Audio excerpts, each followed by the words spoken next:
Evening. Let's rise, and Esther, will you lead us in the pledge? I pledge allegiance to the flag of the United States of America and to the republic for which it stands, one nation, under God, indivisible, with liberty and justice for all. The New Jersey Open Public Meetings Law was enacted to ensure the right of the public to have advance notice and to attend the meetings of public bodies at which any business affecting their interest is discussed or acted upon. In accordance with the provisions of the Act, the Fort Lee Board of Education has caused notice of this meeting to be published on August 13th, 2021, and posted on the district website at www.flboe.com, published in the board's designated online media newspaper, The Record, filed with the clerk of the Borough of Fort Lee, and mailed to all persons, if any, who have requested said notice. Please be advised that this meeting is being taped and may be broadcasted on local TV and the district's website at a future date. The Open Public Meeting Act allows for remote participation at board meetings and defines the word meeting as any gathering, whether corporal or by means of communication equipment, which is attended by or open to all of the members of a public body, held with the intent on the part of the members of the body present to discuss or act as a unit upon the specific public business of that body. Can we please have roll call? Ms. Cho? Here. Ms. Silver? Here. Ms. Morel? Ms. Richter? Here. Ms. Rampa? Here. Mr. Rubino? Ms. Stasu? Ms. Colback? Here. You have quorum. The board will be convening to executive session to discuss legal, personnel, and other confidential matters. The board will reconvene into public session at approximately 6:30 p.m. tonight. May I have a motion to go into executive session? Motion Rampa. Second Richter. Motion Rhonda, second Richter. All in favor? Aye. Any opposed? Any abstentions? We are now in executive session. Let's start with the pledge, and Esther, can you lead us? I pledge allegiance to the flag of the United States of America and to the republic for which it stands, one nation, under God, indivisible, with liberty and justice for all. The New Jersey Open Public Meetings Law was enacted to ensure the right of the public to have advance notice and to attend the meetings of public bodies at which any business affecting their interest is discussed or acted upon. In accordance with the provisions of the Act, the Fort Lee Board of Education has caused notice of this meeting to be published on August 13th, 2021, and posted on the district website at www.flboe.com, published in the board's designated online newspaper, The Record, filed with the clerk of the Borough of Fort Lee, and mailed to all persons, if any, who have requested said notice.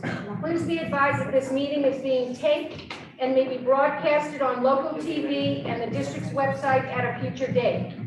The Open Public Meeting Act allows for remote participation at board meetings and defines the word meeting as any gathering, whether corporal or by means of communication equipment, which is attended by or open to all of the members of the public body, held with the intent on the part of the members of the body present to discuss or act as a unit upon the specific public business of that body. Can we please have roll call?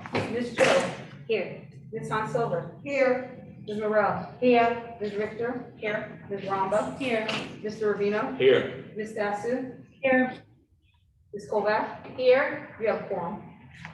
The board convened executive session at 6 p.m. today to discuss legal, personnel, and other confidential matters. Dr. Schoen, will you start by giving us your superintendent's report? I will. Good evening, everyone. Are we good? Can you hear me? Yes? If you don't mind, I am going to take my mask off for this presentation. I think it's a little bit easier for you to be able to hear me. What we'd like to do tonight is to spend a little time talking about our reopening plan for the 21-22 school year.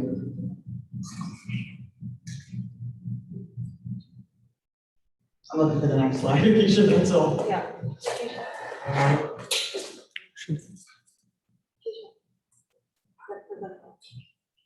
Jason is controlling. Oh, Jason is controlling. Bear with us. Jason? He's sharing the screen so that the folks in remote land. Oh, wonderful. Thank you, thank you. I want to thank all of you for being here this evening. I've been here only since July 1st, and I've never seen the room filled up. I'm appreciative of all of the administrators, teaching staff, very tonight, so thank you. So second slide, okay, you ready? There is a couple of things that I believe we can all agree on principle. One is notwithstanding concerns that all board members, administrators, faculty, staff, and parents want our students back in school. We also can agree, I believe, that a successful educational experience would not be possible whether in school or remote learning without all of us working together as a team. One of the things that we wanted to do early on this summer is we wanted to develop a district theme. And while there tend to be individual ones for schools, we wanted something that would embrace all of our students, all of our parents, and all of our teachers. And the one thing that we came up with was welcoming back our classroom champions, and that's not just our students, that's our teachers and our parents. So we're going to move forward this year in a theme that we hope you all embrace. This is a depiction of a banner. It's a 25-foot one that will hang over Main Street in Fort Lee, starting on Thursday this week. On the side of the cafeteria, you'll see individual banners. One has been made for each of our buildings. We want to thank our administrative champions. Included in our administrative champions are also some members, too, of our Education Association, because together, it's only going to be together that a plan could work.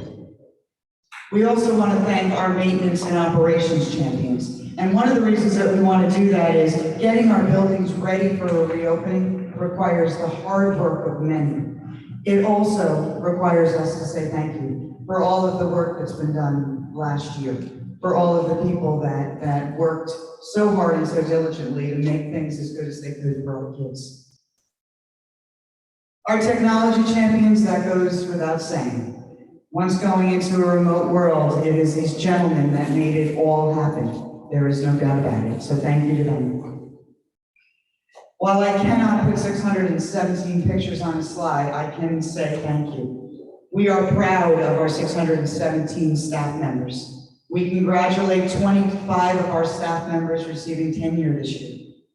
We welcome 25 new staff members to our district. We are so appreciative of our secretarial staff. We are so grateful to our district nurses, and we are very thankful for our 141 paraprofessionals. Here's what we know.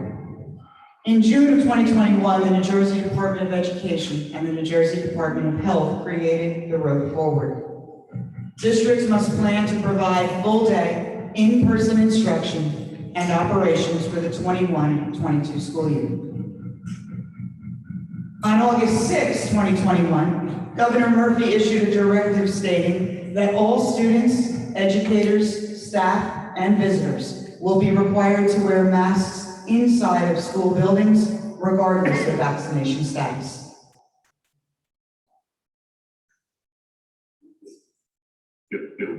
Together, all of us, we are announcing that due to the recent and rampant spread of the Delta variant, the fact that no child under the age of 12 is yet eligible to be vaccinated, and the reality that too many older students and their parents remain unvaccinated, that all students, educators, staff, and visitors will be required to wear masks inside of school buildings, regardless of vaccination status, for the start of the 2021-2022 academic year. This is not an announcement that gives any of us, or me personally, any pleasure. But as the school year approaches, and with the numbers rapidly increasing, it is the one that we need to make right now.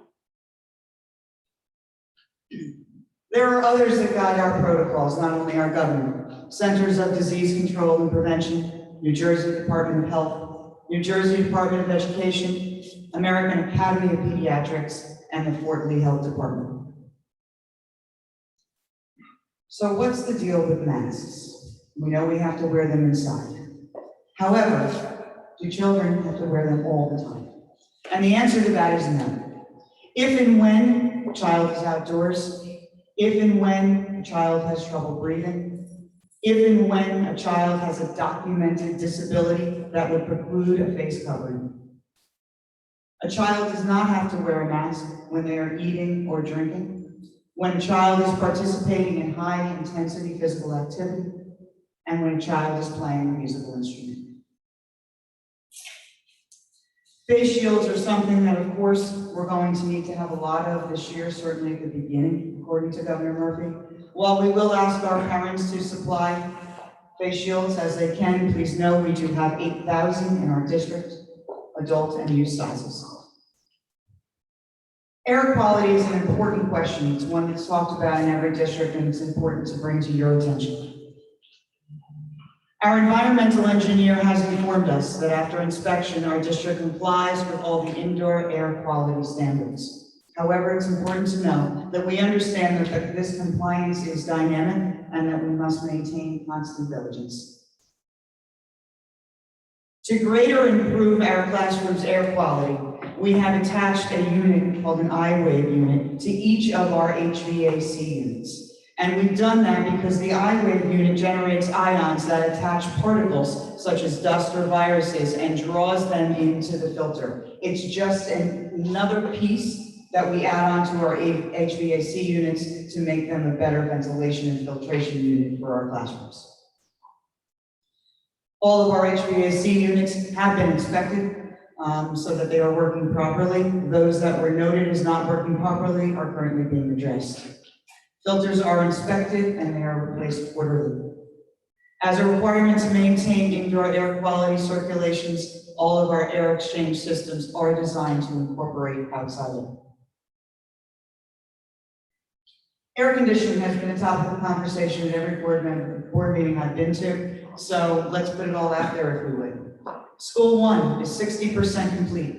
That includes the media center and gymnasium. The balance is to be included in June of 22. School 2, the entire building has AC. School 3, 60% is complete, includes media center and gymnasium, balance to be completed by June of 22. School 4, entire building has AC. The intermediate school, entire building has AC.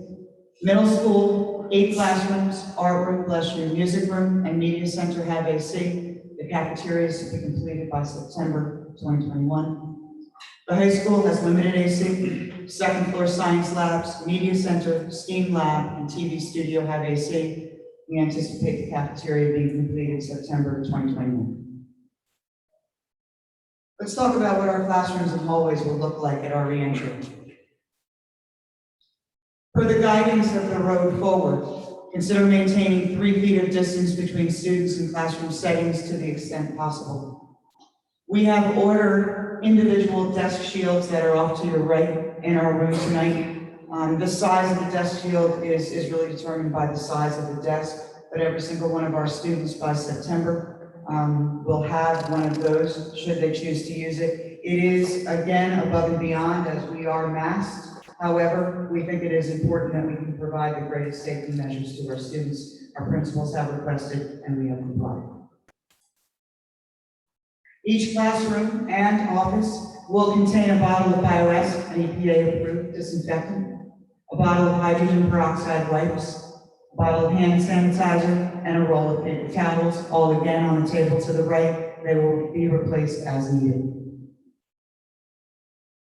When your child walks around the school, our children, our students, please know that there will be divisions in the hallway to walk on either side.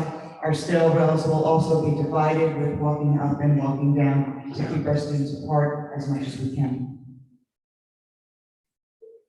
There will be signage throughout our building. There's some located in this room already.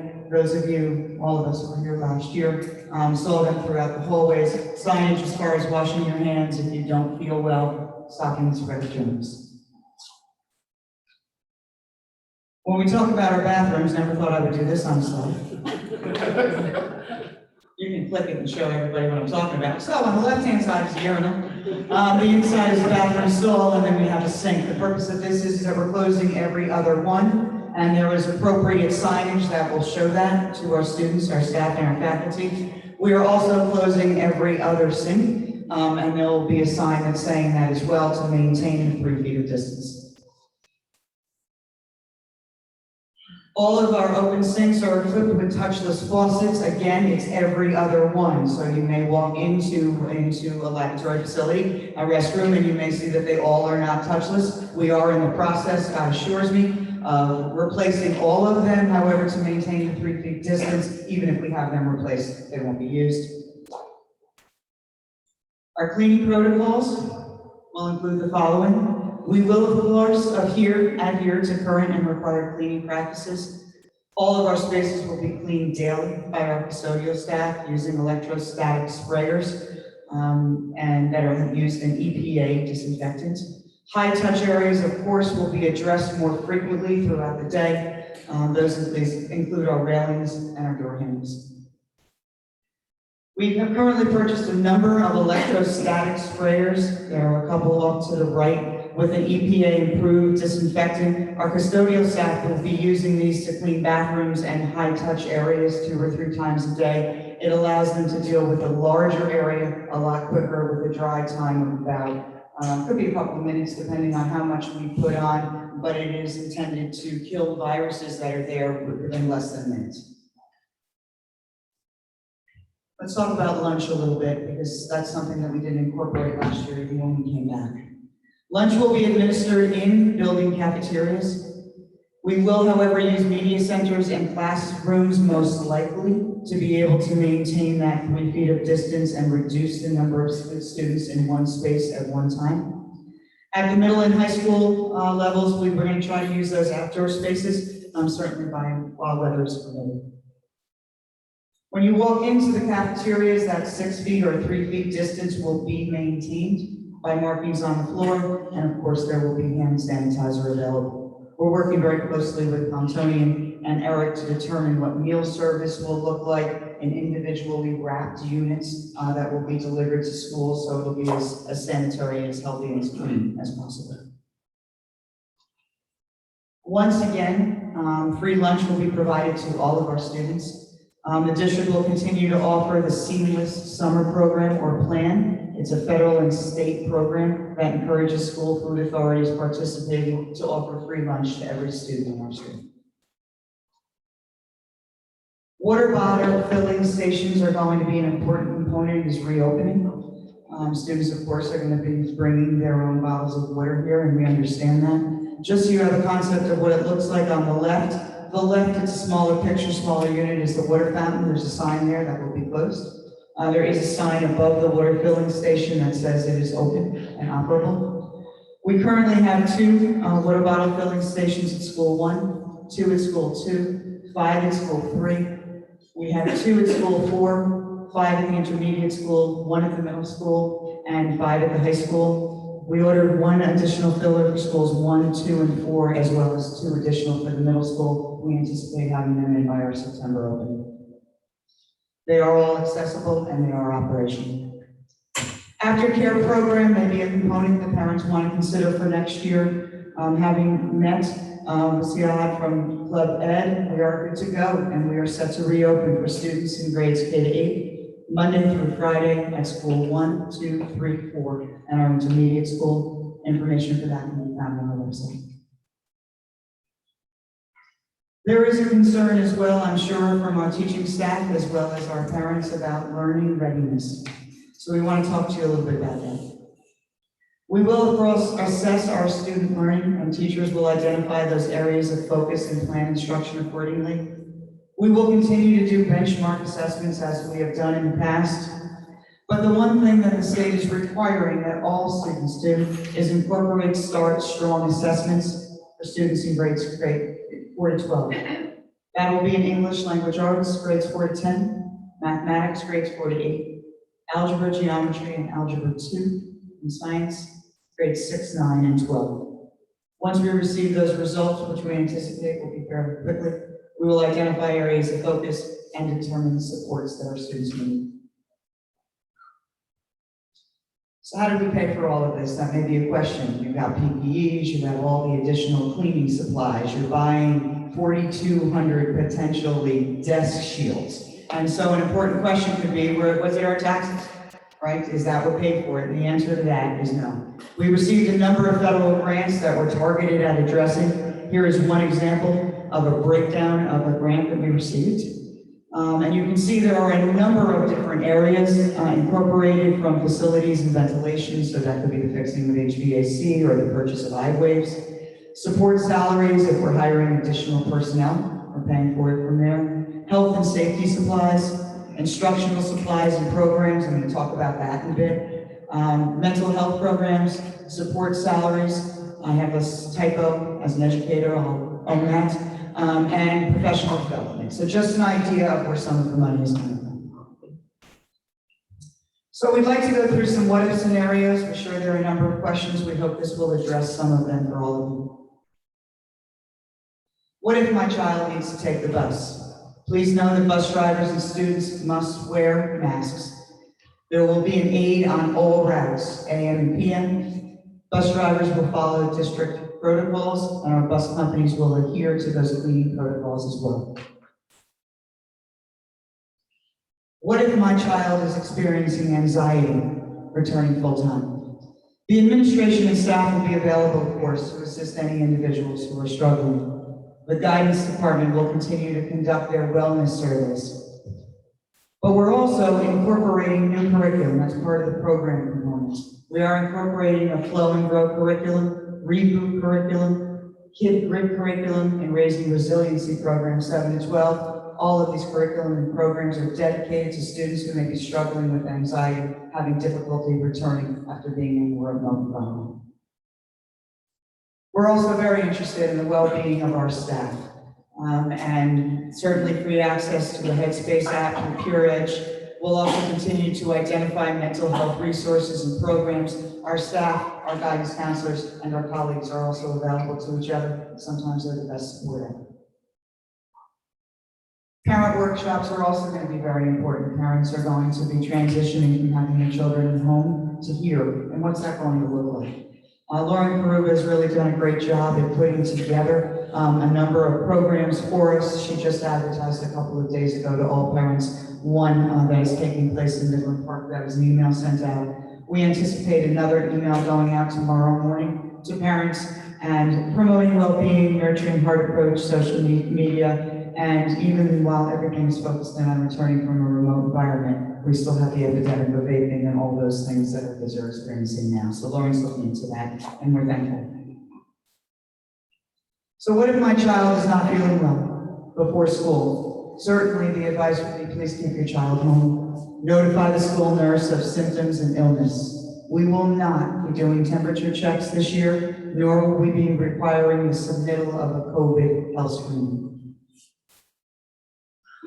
Students who experience COVID-related symptoms during school will be isolated in a separate location from the nurse's office and monitored by a healthcare assistant. Same kind of thing that we had in place this year, so those other ailments and those COVID-related non-ailments can be addressed in a separate location.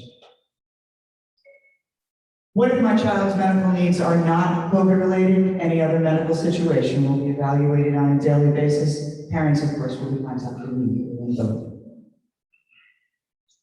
So let's talk about a remote instruction. It's a question that many people are asking. What if I want my child to receive remote instruction? As per the governor and the NJDOE, parents will not have the option to choose remote-only instruction for their child.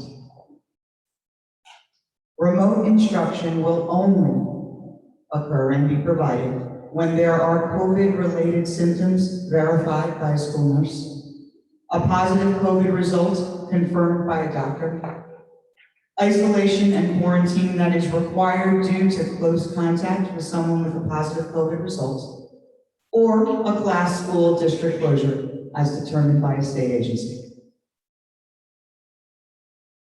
So if a child has to quarantine because they have a COVID-related illness, certainly a parent will be asked guardian to notify the school nurse and building principal, and the school nurse will provide information related to specific quarantine and isolation protocols based on the most health guidance available. We did not delineate in our presentation tonight exactly what those quarantines would be for a COVID-related illness or for travel, and we did it for two reasons. One, they're kind of extensive and they're twofold. If you're vaccinated, it's this many days. If you're not vaccinated, it's this many days. If you travel, it's this many days. If you're unvaccinated, it's this many days. We will be, as soon as we have our road opening document translated into 4 different languages, which should be tomorrow morning, if not Wednesday, we will be sending that out, and it includes a large document which completely explains what those quarantine protocols are, but our school nurses will have them as well.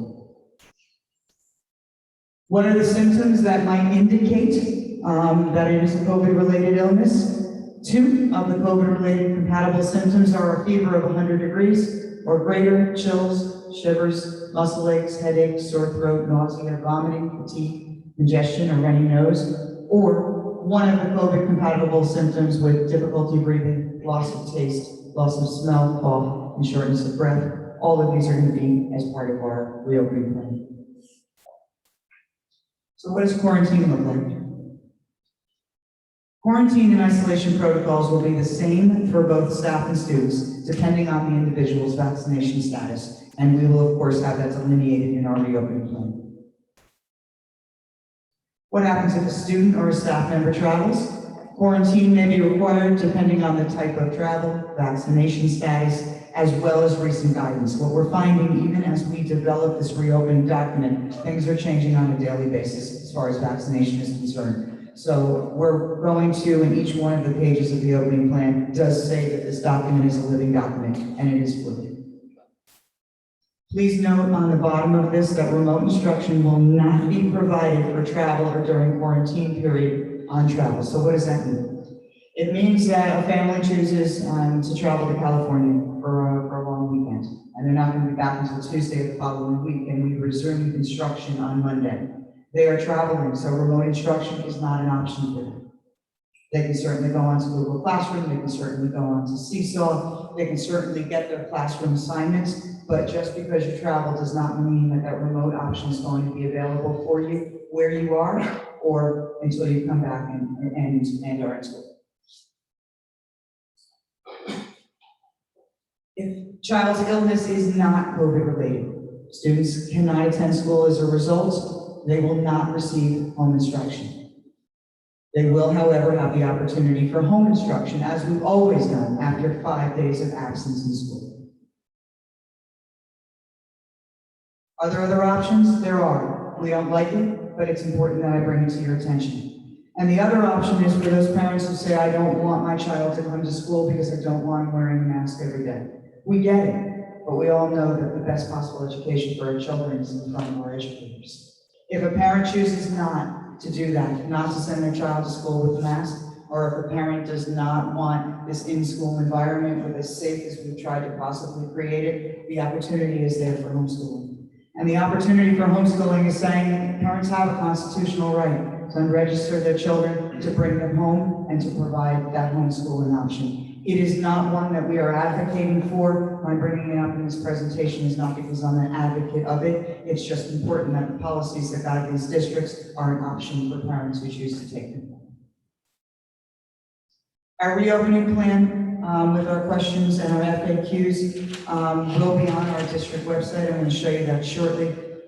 Jason and his staff have been kind enough to dedicate, if you were to the next one, Diane, please, dedicate an area on our site which will be completely for our reopening for 2021. It will contain all of the communication last year that led up to where we are now, the communication this year moving forward, the reopening plan, the FAQ, what we do with vaccinations, what we do with quarantine, as well as this PowerPoint presentation for easy access for parents so that they can go in and look at specific slides.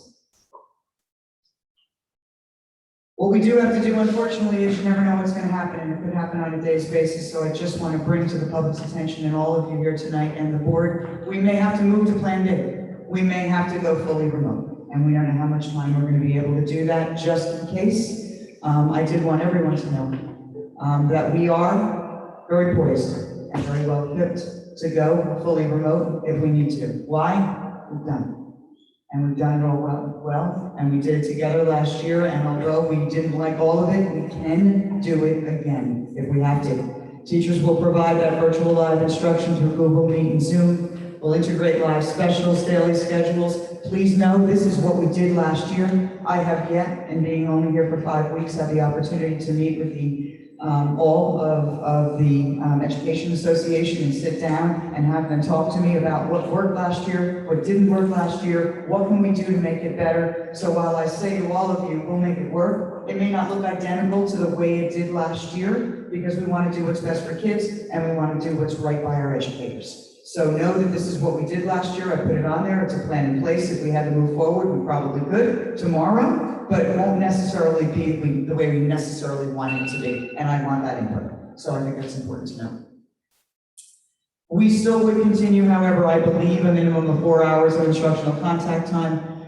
The day would be shortened for students. We'd look to work with faculty in the afternoon, and time for virtual student-teacher contact time in the afternoon for potential office hours. Again, this is what we worked on last year. We would take the opportunity to meet, sit down with the administrative staff and teacher staff and come up with the best possible program. Technology and internet access, we will confirm shortly that all students have the opportunity and have a learning device and connectivity through parent surveys. I don't have any other information to know that this is happening. I just want to prepare in this list. So finally, we do want to welcome back our classroom champions, many of whom are sitting here this evening, many of whom are on Zoom watching tonight, many of whom are in front of us today. The banners will go up on the 19th. The letter will go out from me promoting this as well. I do believe you are all champions. And the final piece just end this evening, because you've listened so intently, is there are digital signs outside of each of our schools. I'll do a countdown starting August 31st. While we're not having a convocation this year, I intended our band or our choir to sing this to you, but we do have it on YouTube. Each of the schools will do a countdown each day starting August 31st on September 9th, when your students return. Each one of those digital signs will lead to that. I want to thank you all for what I anticipate is going to be an exceptional year, and we'd be more than happy to answer any questions that you may have. Thank you.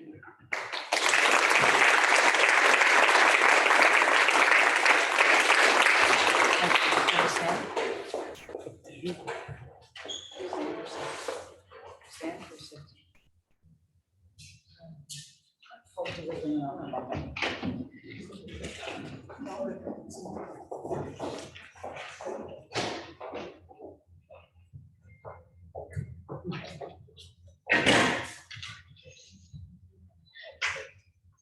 Does anyone have any questions related? And thank you very, very much for such an insightful and well put together presentation.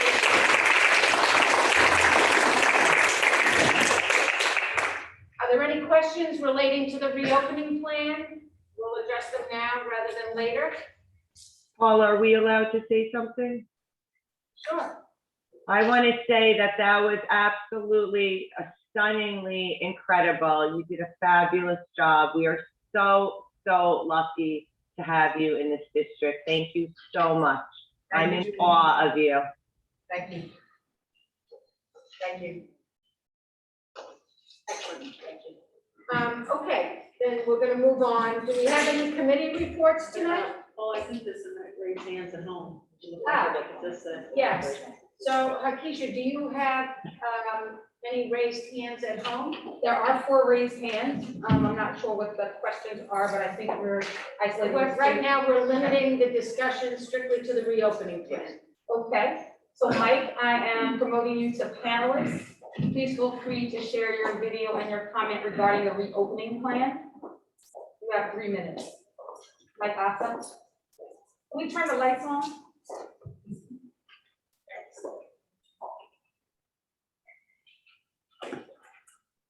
Can you hear me? We can hear you, Mickey. Hi, everyone. How are you? Everybody good? Everyone's good. Good, Meg. All right, got a couple questions about this reopening plan. A lot of things don't make no sense whatsoever. Okay?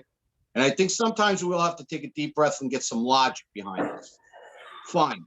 The governor in Trenton decides to shut everything down and pretty much forces every parent to make a decision to go to school or go to, homeschooling or whatever the case may be.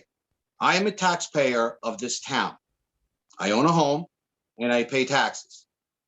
There is absolutely no sense to tell me, no logic to tell me that my children, if I decide not to send them to school because I don't want them to wear a mask, because it will mess with their mental health, for the simple reason is they will be inside of a prison.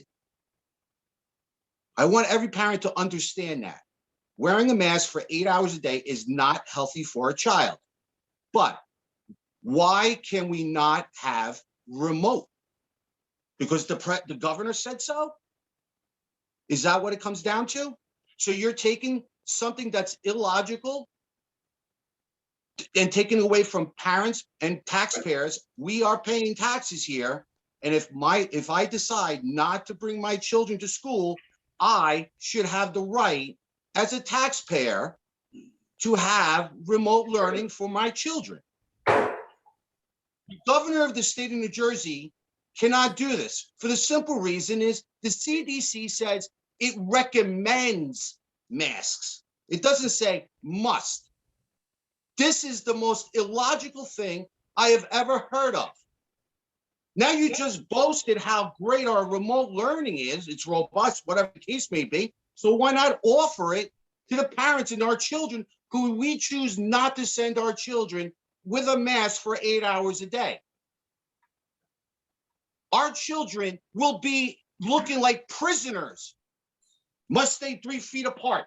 Can't touch this, can't do this. You think that's fun for a child in school? That's crazy. So Mickey, let Dr. Stone address your comment. All right, please. Hi, Mickey. Can you hear me? Yes, I can hear you. Most of what it is that you're saying is 100% right. Then agree with it and move on. You come to fuck the system. No, I'm done hearing. What can we do? We as a town can buck the system for our taxpayers and for our children. Here's what you can Because do. I used to sit on. Here's what you And I can would do. have done it. I'm gonna try one more time now. Mickey, here's what you can do. I can't change what it is that Governor Murphy has directed our district to Buck the do. system. Yes, you I can. cannot buck the system. No, I can't, Mickey, and no, I can't. Yes, you can. No, I can't, Mickey. Yes, you can. No, I can't. Don't tell me you cannot offer remote learning for our children. That's insane. And I love you all. Listen to me. I love you all as individuals. This has nothing to do with you as individuals. When you challenge my children, I draw the line in the sand. This is it. You got to learn to buck the system for your people. We voted you in. Mickey, we get your point. There are executive orders. They have the force of law and you know, What's he going to do if you offer remote learning? What's he going to do to the school district? Nothing. Buck the system. What's he going to do? okay, Mickey, we hear your point loud and clear. Thank you. What's he going to do if Fort Lee Board of Education decides to go remote learning? What will he do? I don't know, but we're not prepared right now to find There's out. nothing This you is can an do. order, and There's we're gonna nothing you follow can it. do. Wake up, come on. We got Okay, to thank you, for our children. Mickey. Thank you. Have a good day. Thank you, Steph, Harris, I'm promoting you to panelists. I think please feel free to share your video and your comment regarding the reopening plan. Steph? Yes, hold on one second. I'm going to pull my vehicle over. But I want to say that as much as I love all of you, your opening plan sounds horrific.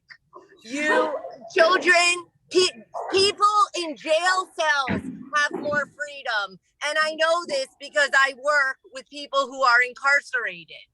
Who came up with the nociphobic plan of putting children behind blockades. What was that? A bubble screen? I mean, these kids are together all summer. You're creating mental disorder in children. You are creating children who cannot read facial expressions. You were put on a board and you can be voted off. I am suggesting that parents withhold their school taxes and we join together and sue the school board over the mask mandate. Number one, there is zero science showing that masks block aerosol. Aerosol is how the coronavirus is spread. It's not droplets. It's not large particles. God only knows what you're going to be spraying all over the surfaces that can cause worse than Kawasaki's disease in children, because most of the things on the EPA list are very unsafe for children to be around and cause massive bacteria. I also am asking that the Fort Lee School Board raise the money to check the children's masks and have them swabbed after a full day in school. We will take samples from school 1, 2, 3, 4, high school for bacteria and pathogens to make sure that our children are not going to be susceptible to bacterial pneumonia. Who is okay with this plan? Teachers with a mask on. And I want to know if, and I encourage parents to go to innovativeparentingnewjersey.com. They have a list now. The NEA is telling teachers they should start promoting the vaccine, promoting the gene therapy, promoting this to our students. And they are planning to pay teachers through an app who promote this to children. Medical decisions are not made by teachers. They are made by parents. The face covering says on the back of the box, it does not block the coronavirus whatsoever. So what are you suggesting really? Munchausen by proxy, nosophobia, a fear of this thing that's out there. Children should not be harmed. What are you going to do about it? What are you going to do to stand up and say, we don't plan to harm our children this way? These kids are all playing together all around Fort Lee. We have the gist of your comments. We've talked about the executive. What gist, Paula? What gist? You keep putting forward, Paula, you keep putting forward non-scientific things because Governor Murphy said, who cares? He murdered how many people? Stephanie, I'll tell you why we care. He has issued an executive order that requires certain things. I'm going to have our lawyer tell you in detail the consequences to this board if we don't follow an executive order. They include things like potential criminal liability. I didn't ask you that, Paula. I asked you to take mass samples. Paula, I asked you to take mass samples and swab them for bacteria and deadly pathogens. Okay, listen to the lawyer on the consequences, potential consequences to the board. If we just decide to buck the executive orders and not follow them. All right, so I know there's lots of frustration on both sides with respect to the mask mandate, right? So there is, we understand. Now, here's the situation, right? The Disaster Control Act, right? The legislative act, right? The legislature gave the governor the authority to issue executive orders in states of emergency. An emergency is defined, right? It's something that could, whether there's no emergency right now. Excuse me, ma'am, you made your comment. I'm responding to the public. Thank you. So anyway, under the Disaster Control Act, right? Emergency is defined as a natural or unnatural cause, right? That could create a situation that might be beyond the resources of a municipality to handle. Now, again, whatever your opinion is of whether or not this meets the definition of emergency, that is outside of the Board of Education's jurisdiction, right? This is just to let you know that the legislature created this law that gave the governor this authority. And with this authority, the governor has adopted or has issued Executive Order 251 that requires all school districts to require their staff and students to wear masks. Now, what are the consequences if the Board of Education does not comply? Well, one, these are individuals who've been sworn into duty to uphold the Constitution and the laws of the state. The Disaster Control Act says that when a governor issues an executive order under a state of emergency, that's lawful. Now, you can disagree or not, but that's the legislature that you want to contact. That state body that's going to have the authority to curtail or restrict the authority to issue such executive orders. The Board of Education cannot, right? The Board of Education, if it does not comply with a lawful order, can be subject to ethical charges, but your students, right, the district, can be subject to loss of state aid. So there are consequences to even. Well, we can withhold our tax. I am not speaking to you any longer, I'm addressing the public, thank you. So there are other consequences in addition to criminal sanctions. So this is beyond the Board of Education. I understand the frustration, but the Board of Education is doing what it needs to do to abide by the laws and to ensure that its schools are run in accordance with state mandate. All right, that's statutory, both in 18A and again, the Disaster Control Act. So again, understanding the frustration, but understanding the dynamic and how the board must operate, right? It is it's an enactment of a creature of statute, but also it has to adhere to the Department of Education. It's the Department of Education that's saying right now, no remote instruction. It's not the Board of Education that's taking this off the table. Again, the board does not have the authority to implement virtual instruction outside of the parameters that the Department of Education has issued. So I hope that gives some background, some helpful information so you understand that, again, it's not the board that's unilaterally making this decision, but it is limited and it must implement the laws of the state. What's the name of the law? The Disaster Control Act. Disaster Control Act, what was the other? Like, I mean, 51, something I can't really hear well. Executive Order 251, 251. That's the mask mandate. We have 4 additional raised hands. Irina, I'm promoting you to panelists. Please feel free to. Actually, we have a raised hand. Howard? Should I come up there? Sure, go ahead. Hi, sorry, can I comment? I had a question. Irina? Hi, can you hear me? Can you, Irina, please hold 1 second. Okay, should I go ahead? Yes, Howard. My name is Howard Lipoff. I am a teacher in this building, a 6th grade teacher. I'm also the treasurer of the Fort Lee Education Association. I think that I really want to clarify something because I taught upstairs in this building all year. The children in this building were not prisoners. They wore masks. I wore a mask as I'm doing right now. None of them said to me that they felt like a prisoner. As a matter of fact, they seemed rather happy to be here. So I think when we go and we make plans, and I like what was the presentation that Dr. Schoen made earlier tonight, I think we need to look at whether we're doing what's right for the kids, which I believe this plan does, or if we're placating some parents who, for whatever reason, feel strongly against masks.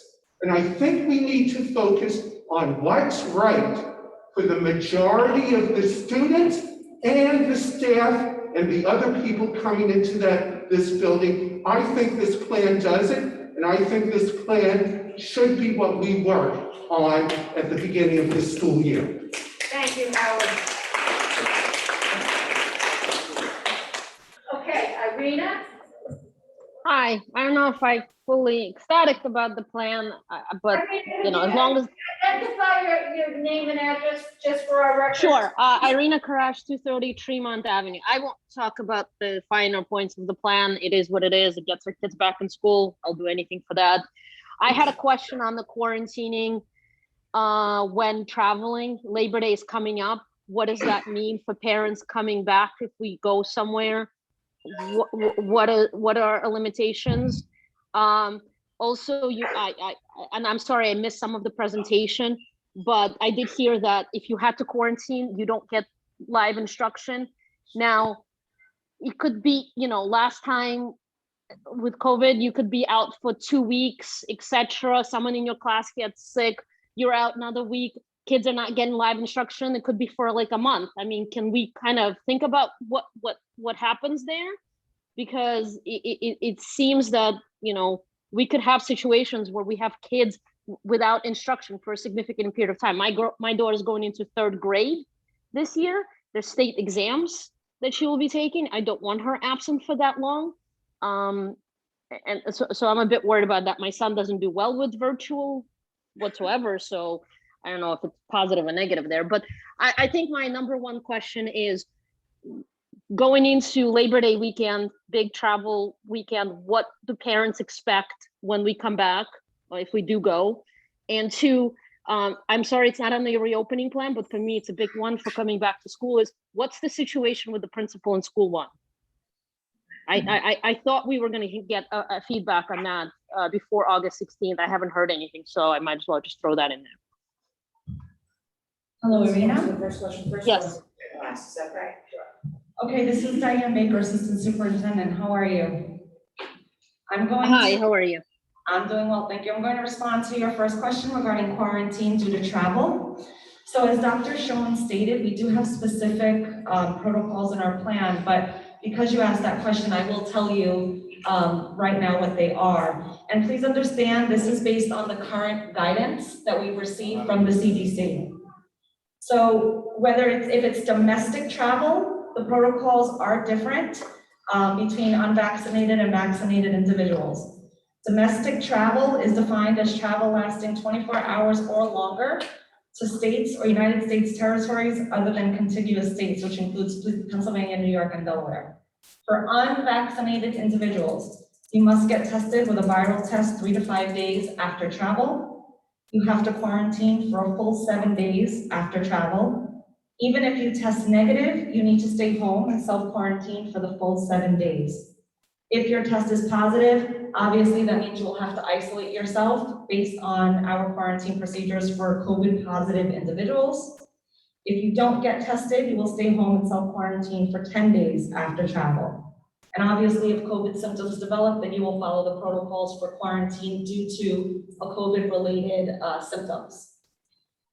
For vaccinated individuals, quarantine is not required. You have to self-monitor for COVID-like symptoms, and if COVID symptoms develop, then you will in turn notify the school nurse and or principal and follow quarantine protocols for vaccinated individuals that have symptoms. That's just for domestic travel. For international travel, it's the same process for unvaccinated individuals. For vaccinated individuals, it's recommended that you get tested with a viral test 3 to 5 days after travel. However, you do not need to wait for the test results to return to school or work. And if you test negative, you obviously are fine. If you test positive, you'll follow the isolation protocols if you test positive. So I know that was a lot of information, but there you have it. So if they're home, let's say we go somewhere for the conference week or Thanksgiving, then they come home. There's no virtual learning. They just sit in front, do assignments, and I teach them. Not for travel. They will have access to assignments via Google Classroom, via Seesaw, whatever online platform the teachers are using, but they are not. They will not have remote instruction. That's crazy. Due to travel. But if they do end up testing positive or have symptoms, then that will be, you will have remote instruction. How does that work? So if you're positive, how do you get remote and if you're quarantined to travel, what if you're positive due to travel? What if you get COVID while traveling? Which quarantine do you fall under then? I mean, come on. Then you will fall under the quarantine procedures that are related to testing positive for COVID. But why can't you extend that to kids that are travel? Listen, no one's going to travel with these draconian kind of rules, but why wouldn't you extend the same to travel? If you're extending it to quarantine for positive? Because that's the recommendation of the state, and ultimately the travel piece is a choice. Yeah, but we're not, you're choosing not to miss school. What if you had a death in the family, you had to travel? That's not a choice. You're making a judgment as to why people are traveling. People could travel for various amounts of reasons, family out of town, etc. But we never had remote before COVID, so why would we have it now for those reasons? Yeah, but we never have to sit at home after we come home. Yeah, but that's for personal reasons. I mean, But again, I'm saying there could be other reasons other than personal that you may need to travel.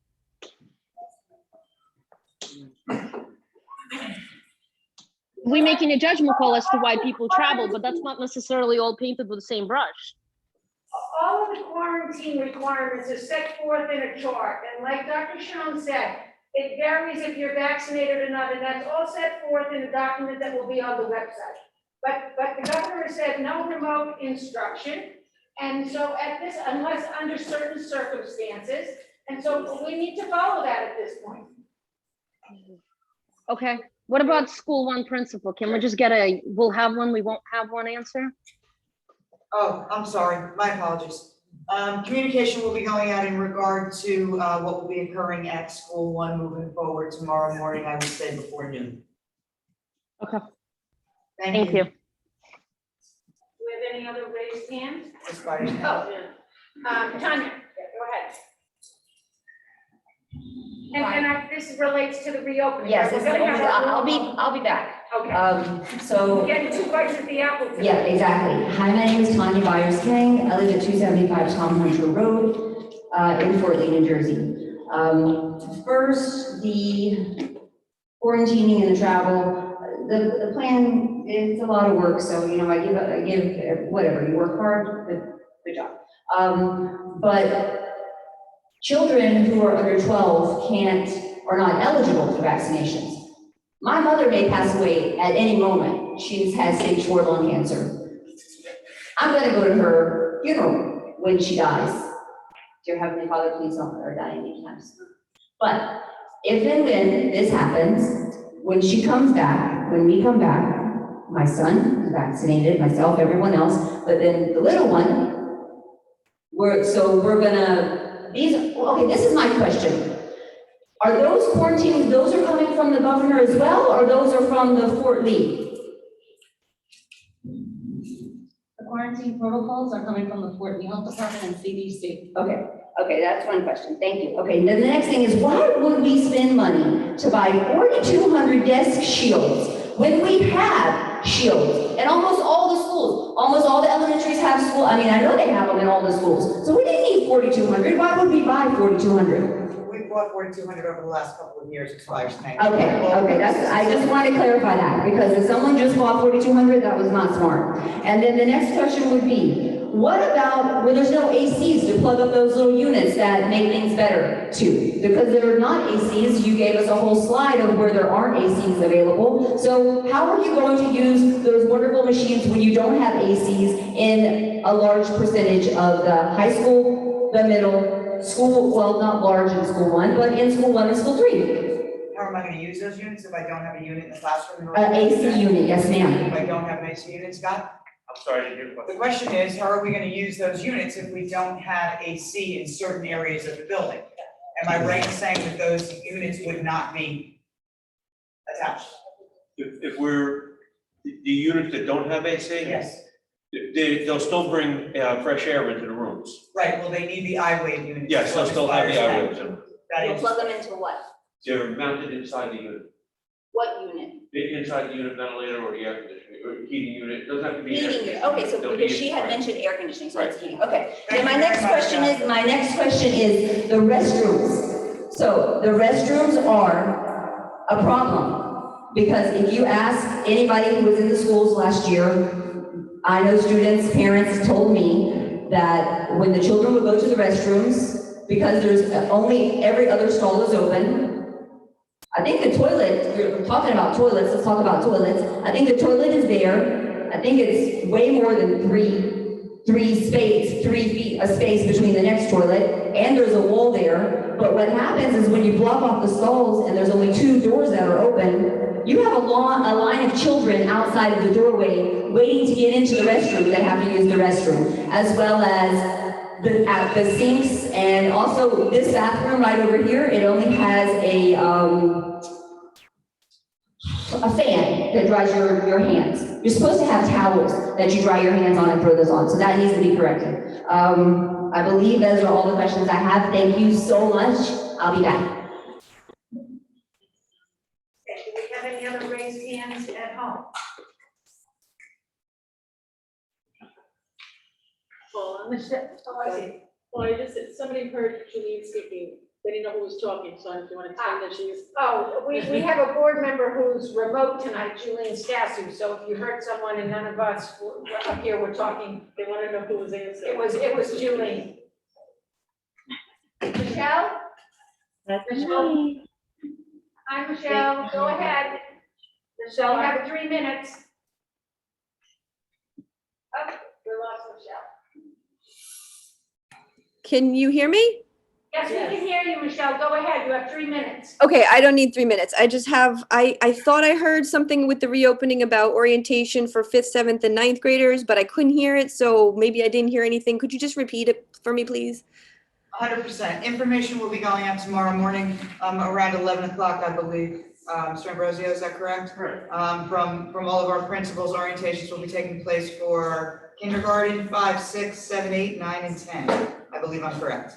Thank you, and thank you for the comprehensive list of how school's going to reopening. I don't want to redo last August, so I appreciate just what you've done so far. Thank you. Thank you so very much. Shivali, I'm promoting you to panelists. Please feel free to share your video and your comment regarding the reopening plan. You have 3 minutes. Hi, this is actually Amara's daddy, Amara's father. We live in 2050 Center, North Central Road. She's going to be going to first grade elementary. The question I have is, because the audio was a little bit unclear, is there a vaccine mandate for all the teachers in place in Fort Lee? I don't know about the state, but specifically for the elementary school. So it'd be good if you could clarify that. And then second question is, would there be any change in the time for the in-person or in-school after opening for the kids in elementary? Thank you so much. You're welcome so much. First question, no, there is not a requirement that teachers are vaccinated. And second, our timing for school opening and closing will remain the same.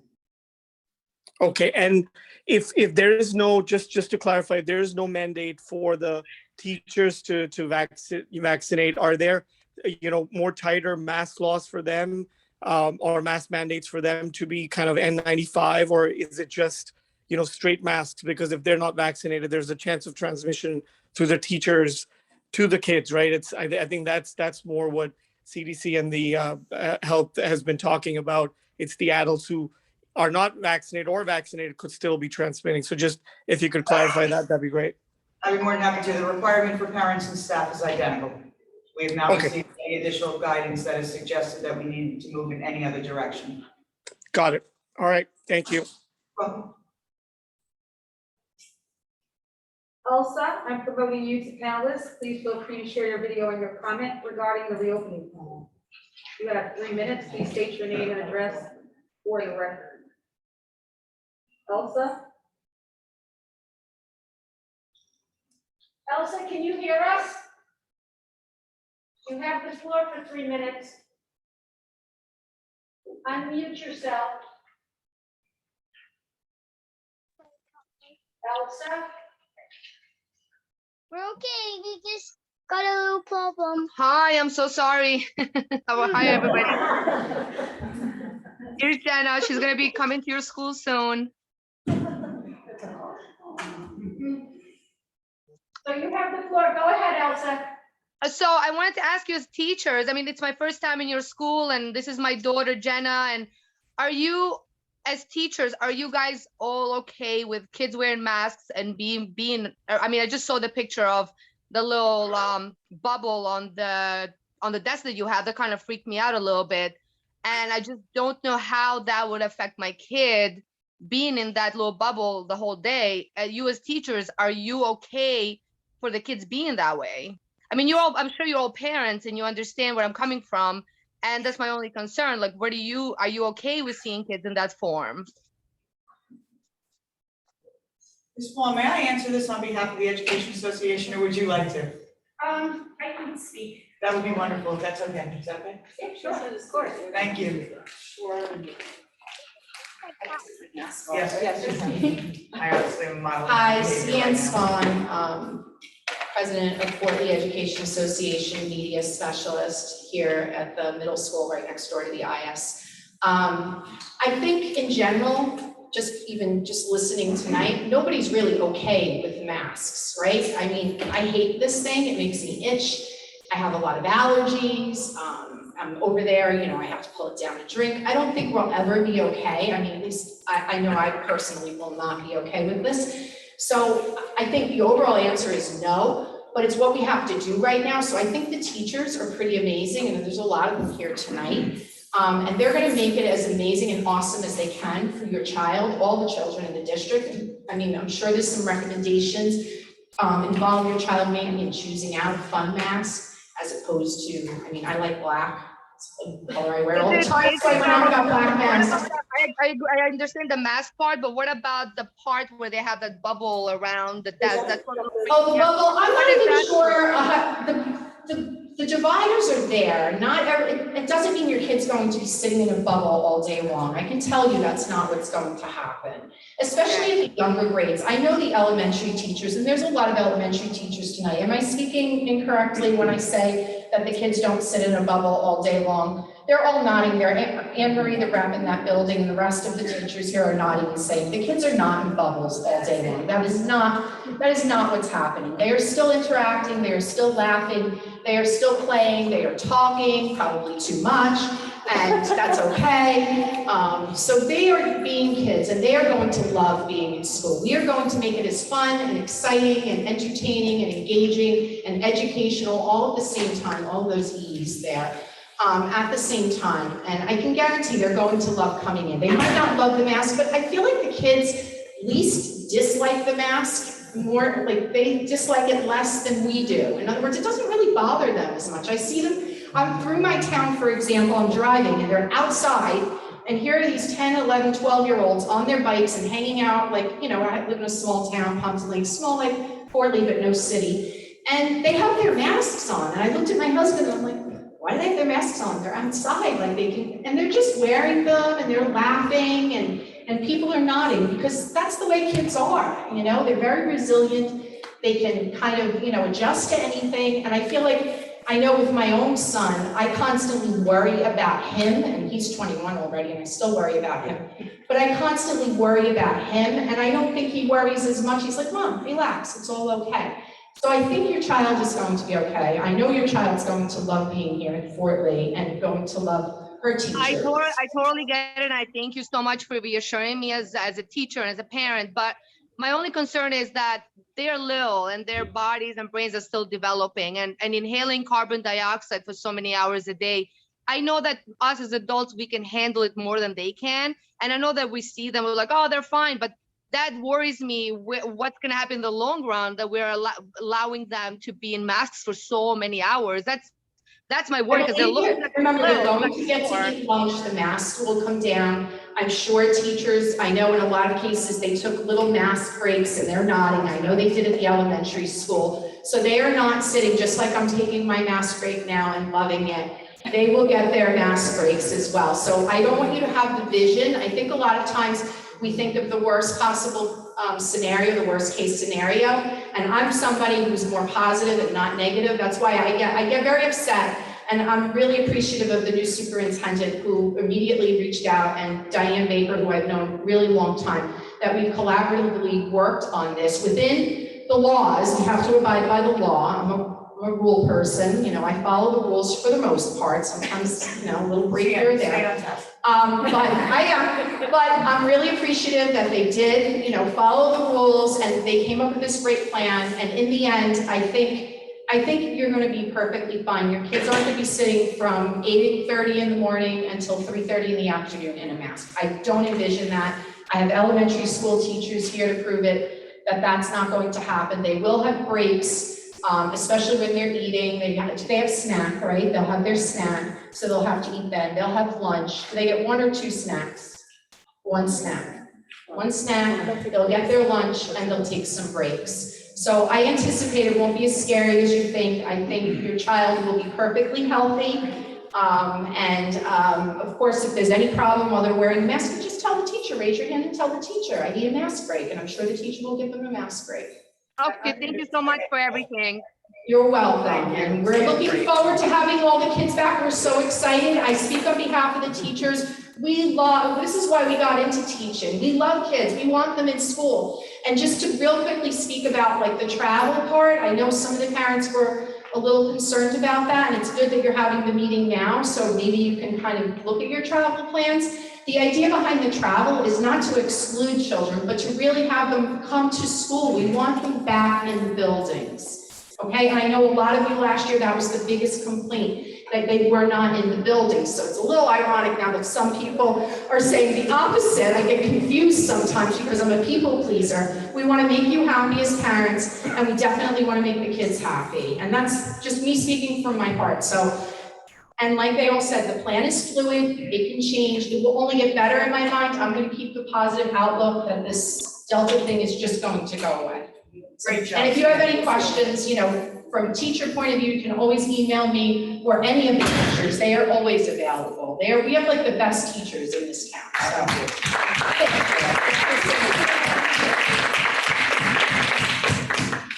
Good evening, Kyle. Paula, how are you? I'm Can you hear doing me? well. What about yourself? Okay. Thank you for all that you guys are doing. I appreciate it. That was a very good demonstration. I just have one quick question. With the COVID protocols now, say if somebody in the classroom does get COVID, or in your daughters or sons or somebody's classroom, now they got to go home, and let's just say they came in contact with someone, they have 10 days off. Does that go against their, first of all, is that an unexcused absence? Is that an excused absence? Also, with the state mandate now, with the Governor Murphy's state mandate, the road forward, I'm concerned with my daughter's learning loss. My daughter had a hard time with last year.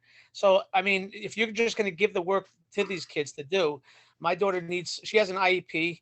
She needs a little more help. What are you going to do for these kids that if they have to be at home or stay at home? What are you going to do for the kids that can't really do the remote learning on their own? There's going to be some situations like this. So those are my 2 questions. I mean, I know you guys don't want to do remote learning, and I understand that the teachers don't want to do it. I understand totally. But there's going to be some difficulties here. So I'm just trying to find out. Oh, my apologies. That's my question. Thank you, Kyle. Our assistant superintendent is going to address it. Okay, so it's my understanding that you have 2 questions, as far as the first being what happens with a student that goes into remote learning and their attendance. Are their absences excused, unexcused? That's the first one. Or they get COVID, whatever. Yeah.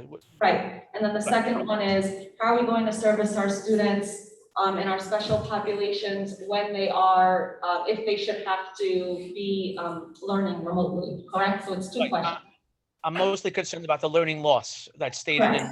So the first, to answer your first question, if the student is attending school remotely due to COVID illness or exposure, it does not count against them in attendance. They will be marked as present as long as they log in and they're participating, as long as they're present during online learning.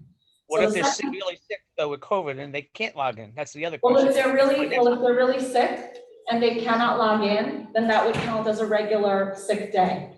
Okay. Okay, and they would be marked absent if they can't log into the class and participate. Assignments will still be made available, however, to the student.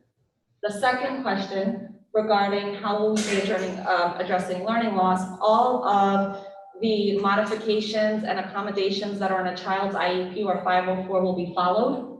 We will not deviate from that. As far as the learning loss is concerned, as Dr. Schoen expressed, we're going to assess our students at the beginning of the year, now that we have them all back in person, and we're very excited for that. We're going to closely assess them. And then we will determine what supports are needed, whether it can be done in the classroom through differentiation, through small group instruction, whether it's going to be that the child will qualify for one of our other support programs, but we will provide the support that we have always provided, regardless Okay, of the instructional setting. So if your daughter has an IEP or something like that, will she get remote learning or not get remote learning then? Yes, she will get remote learning. Okay, that's all I wanted to know. No problem. Thank you. Thank you, Kyle.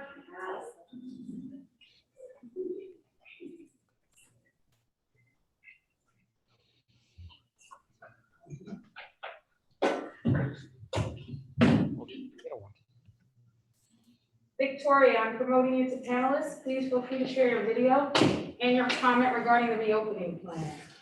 You have 3 minutes. State your name and address for the record. Victoria. Hi. Yeah, so this is Victoria Kim, school one parent. I live at 240, I just forgot my address.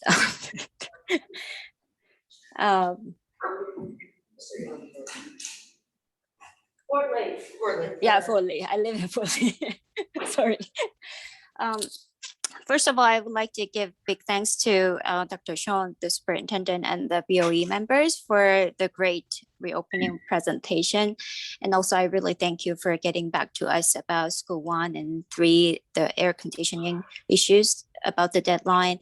And it is great to hear that all the AC will be installed by June 2022. But it would be great if you can expedite to finish by April 2022, if possible, because the hot days are coming at the end of May and June. That's one thing that I would like to make a request. And also I would like to comment that masks do help spreading if you wear a proper mask for COVID. For example, like KF94 or N95 will work. And depending on the grade of the mask, it will help like 20% to 80%. So I think I would suggest to invest a good mask, since we have to wear mask anyways. And I also like to comment on the point that Mike raised earlier. Is there any way that we can pass the concern to the governor as a whole, as a Fort Lee community, that we would like to have an option for remote if parents choose to have remote for whatever reason? And also, I would like to raise the concern. I'd like to agree with the person who raised concern about no virtual support for travel, because it will create more parents to hide and lie about their travel if we enforce this. There are uncontrollable reasons, and there are travels that we have to do regardless. And since it's not a mandate by the government, it would be great if we can give the virtual option for any quarantine required, because we are basically doing the quarantine to protect other children in class who did not travel. And we do not want any children from travel to come back without telling anybody and just, spread all the COVID when there is one. So that's one comment that I'd like to support. And lastly, I have a question about COVID case handling. I would like to know exactly what the protocol and timeline is for how COVID cases will be handled. So basically, last year, the notification to parents were not as accurate when there were multiple cases that happened within a week or so. We did not get the amount of notification we were supposed to. We got just one for basically everything or something like that. So I would like to find out what the accurate, what the protocol we're following for those situations. Yeah. So I don't know if I can continue or not. Basically, I'd like to know how long the time will be taken for contact tracing. Like, are the children will be quarantined immediately when class gets notified? How soon parents are supposed to receive the notification once the COVID case is identified? those like detailed protocol, I would like to find out. Yeah. We've got the list of items and let Dr. Schoen address them. Hi, Victoria. About the contact tracing or which one? Hi. Victoria, can you hear me? Yes, I could hear you. Okay, you brought up a lot of different things as far as virtual learning and travel and those kind of things, and I don't think that we're poised at this point to deviate from what it is that we talked about tonight, and if we do in the future, we'll certainly let you know. As far as communication in regard to active COVID cases and contact tracing and close contacts and those kind of things, I want the opportunity to meet with our nursing staff and to meet with our principals. I don't have an understanding of what that communication looked like last time, and I don't want to make it up as I go along. So I think it's important to rely on the people who were responsible for doing all of that, perhaps tweak what it is we did if they feel it's necessary, and then deliver one common message to the district so that everyone is on the same page. Does that make sense? Yes, so I would like to, I'll send you the email, the concerns, so, and then maybe nurses or principal can get back to us. Actually, what I'm going to do is I'm going to As a, start like, looking one, into it. yeah. I'm going to start looking into it and the concerns that you've raised, not the virtual piece, but as far as the. Oh, yeah, not the virtual, I'm about the gonna look into contract. communication piece. There's no need for you to send me an email because I will send out communication to our entire district once we establish a protocol that's in place so that everyone knows what we're doing pre-K to 12. So I won't forget, I promise you. Okay, thank you. You're welcome. Have a good night. Good night. Gleb, I'm promoting you to panelist. Please feel free to share your video and your comment regarding the reopening plan. Gleb? Hi, this is Aida Sanchez-Lobashoff. Good evening. I just had a few questions. The first question is about orientation for the preschool special ed program. I heard there was going to be orientation for the kindergarten classes and grades up, but if there could also be orientation for the pre-K program, I think I have a lot of questions about how I guess just how the IEP goal and instruction is going to be handled for younger students, given the constraints and the protocols for social distancing. Then my second question is about class sizes, given that the kids have to be 3 feet apart. I was just wondering what an average class size will be, given like the space in the classrooms. And then my third question is about remote learning. If your child has COVID or is quarantining and they have remote instruction, is it just going to be assignments posted, or will they get live instruction? And then also, who's going to be monitoring the assignments? Is it going to be their own classroom teacher, or will there be like a liaison for the grade? I was just wondering how those assignments are going to be made so that the child continues with the pace of what their classmates are learning. All right, 3 really good questions. Let's start at the beginning. As far as a pre-K special ed program orientation, I'd have to talk to Ms. Davis about that and what that could potentially look like. We don't have it planned for at this point, so perhaps Ms. Baker and I can discuss that tomorrow, and if we can put it into place, we will. Class sizes vary. They always have. Every year, whether it's COVID or not, here and taking a look at enrollment, they really do vary. Remember that the guidance is 3 feet to the extent possible. So that means even if we exceed, even if we're at 2.5 feet, we're still at 2.5 feet in between students with masks and potential shields on their desks if that is the choice. So class sizes vary. I couldn't tell you what it is pre-K to 12, but some there will be plenty of room to maintain 6 in smaller classroom settings, other there will not. So to the extent possible. The remote learning piece is probably going to be a combination of assignments, live instruction. What I can tell you is that the teacher responsible for the child in class will be the person who's reviewing the assignments that are given. That only makes sense. Okay, thank you. You're welcome.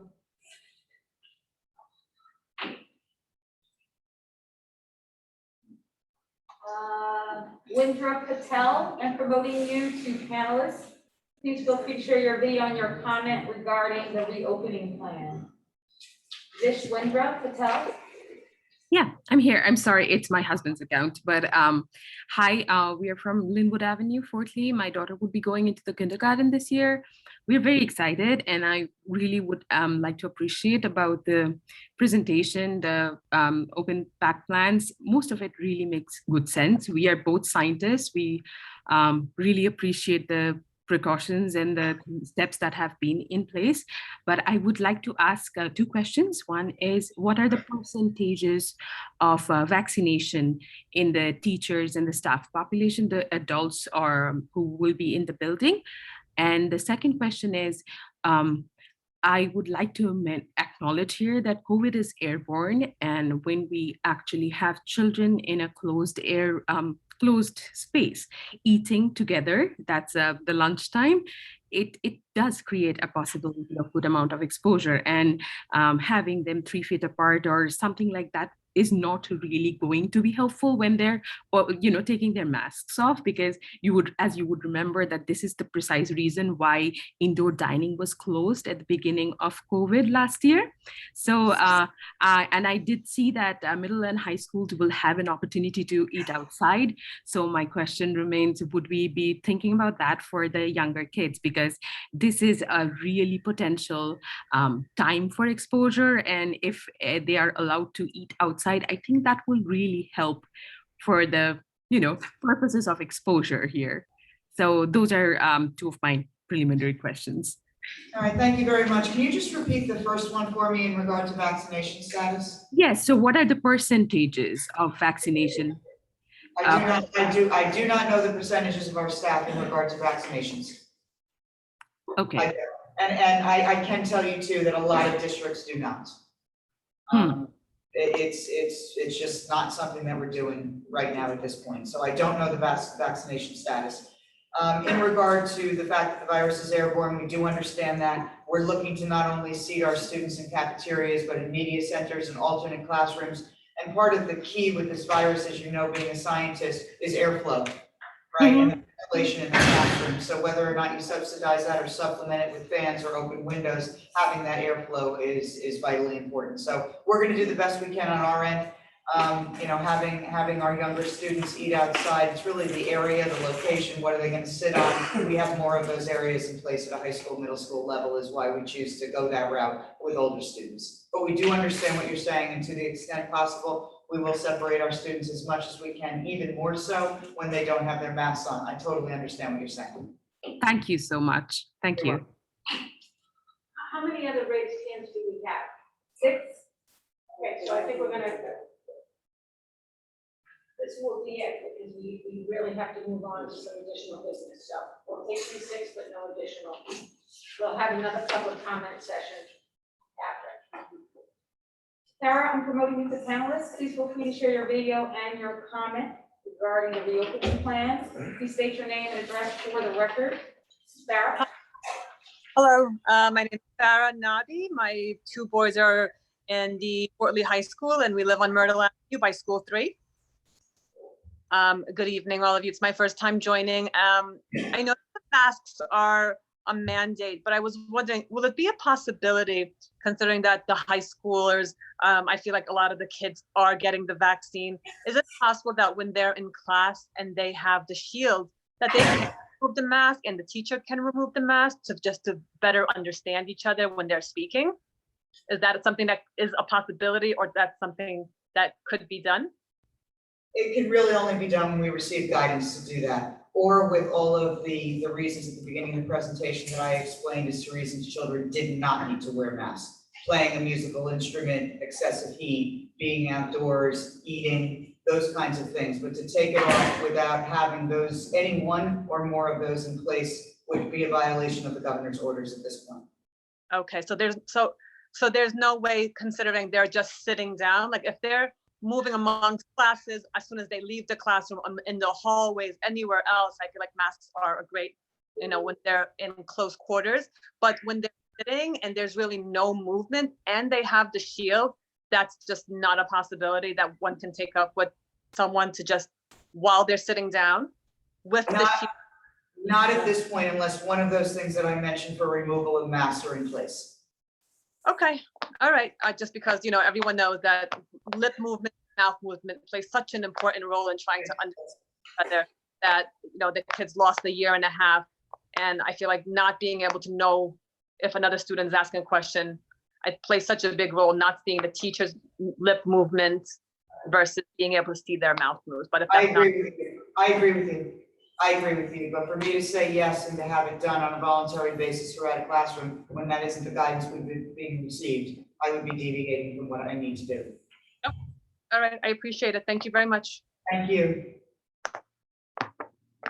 Mariana, I'm promoting you to panelist. Please feel free to share your video and your comment regarding the reopening plan. Please state your name and address for the record. You have 3 minutes. Mariana? Hi, how are you? It's only 1 minute. Thank you for everything you're doing. I actually don't have any issues with anything that you're presenting. My only concern is, traveling has been brought up a lot, and I don't mean to be redundant. I'm just hoping that maybe for Thanksgiving, Christmas, New Year's, families get together, everyone travels. You have movement from place to place, and hiding that information and bringing the kid back to school is a concern. So the question is, would it be a possibility to make the school fully remote the week after Thanksgiving for 7 days and right after New Year's that 1 week for 7 days in order to prevent bringing COVID into the school? It's actually a very creative idea. However, I wouldn't be ready or poised to make that decision now. I also anticipate that there may be more guidance related to longer vacations, extended vacations around holidays. I prefer to have that done in unison with a number of other districts in the state of New Jersey. I understand what you're saying. What I can tell you is that I would not recommend, unless we're guided accordingly, to recommend that to the Fort Lee Board of Ed without having company. Okay, just wanted to bring it up. I think it's the perfect prevention for COVID in schools. Irina, I'm promoting you to panelists. Please feel free to share your video and your comment regarding the reopening plan. I believe it's a different one. I believe. Please state your name and address for the record. If you have spoken, please share that you have done so. Irina?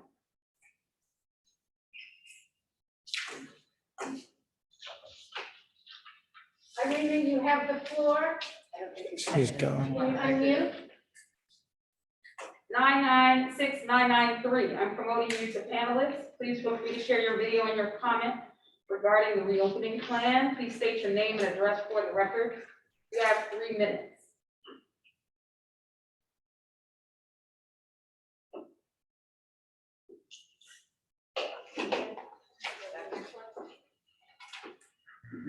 Hello, can you hear me? Yes. Hi, hi everyone. My name is Jeanette Wiener. I'm at 800 Palisade Avenue in Fort Lee. Thank you for your time this evening. I wanted some clarification about the quarantine for non-travel students, like what that really is and what one can expect, or are we going to get more information on this? Because I want to know exactly like what that means and what kind of experience my child would have with a COVID quarantine. Kids, my child historically almost every year always gets a cold. I want to know what I can expect during a quarantine. That's one question. The second question is, I'm also on board with the parents that question, a child sitting in class all day long with the masks. I actually have not yet seen any science to back up the effectiveness of masks to even stop a virus, but that's an issue I don't even want to get into right now. The point is that I'm not really on board with my child sitting with a mask on for 8 hours a day the whole school year. So if I decide that this is not working for me, can I make the choice to just pull her out and then homeschool even after school has started, if this does not, work for us? 100%. So let's start with the last question first. As far as what the expectation is during quarantine is concerned, as I mentioned during my presentation, I do want the opportunity to meet with association leadership and administration leadership to talk about what that looks like moving forward and how we can make it the best of a world we all don't want to live in. So more information will be forthcoming. I appreciate what you're saying in regard to the masks. I understand it. I think that Ms. Vaughn said it beautifully. I don't like wearing it either.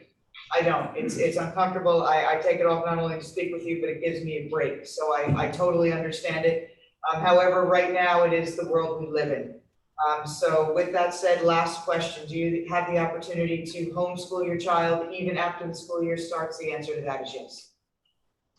Okay, thanks very much. I also feel that there should be an exploration to give a virtual. I know that, you know, it's not part of the plan, but I think that it should be available and it should be considered. So yeah, I hope, you know, at some point to talk to someone as to how we can communicate that to people, because, you know, for instance, this state of New Jersey has caused me not to be in the workforce now for 3 years. Okay, this is the first time in my life in over 15 years that I'm forced, you know, to pursue an avenue for myself that I'm totally, completely not on board with. But I'm also very uncomfortable, besides not being able to work and being stuck at home because of all these, you know, mandates and all these craziness going on. I'm also not really comfortable. I don't know that my child will be happy in this environment. So yes, I will be exploring homeschooling after. If this doesn't work for me, I will definitely be pulling my child out and then we'll do the homeschooling. I can only imagine how difficult things must be for you, and I do hope they get better soon. I can tell you though, we'll do the very best we can by your children. Thank you. I believe that. Thank you. You're welcome. Ben Rhodes, you've been promoted to panelist. Please feel free to share your video and your comment regarding the reopening plan. State your name and address for the record. You have 3 minutes. Hi, Ben Rhodes, 1566 Anderson Avenue, Fort Lee.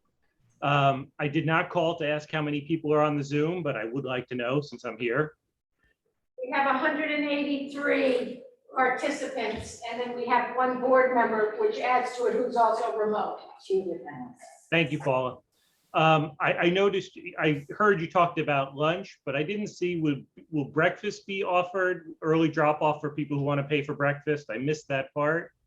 And while it's not totally opening question, it is related.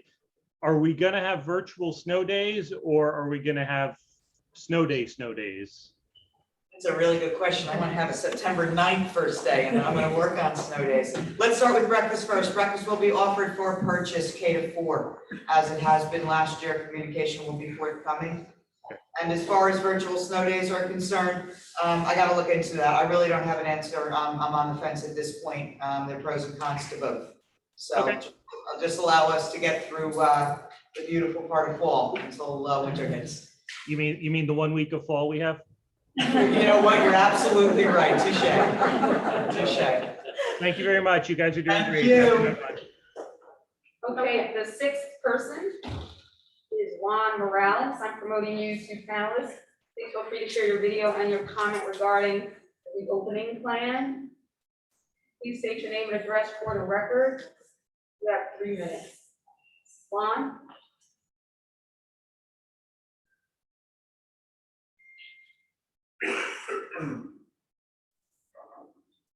Juan, you're muted.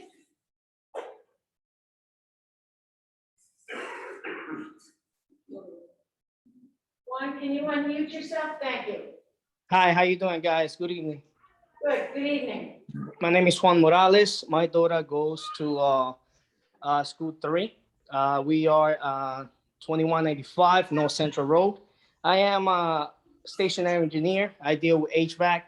I would like to know, I heard something about 60% for some school. Sorry, my kids are running around.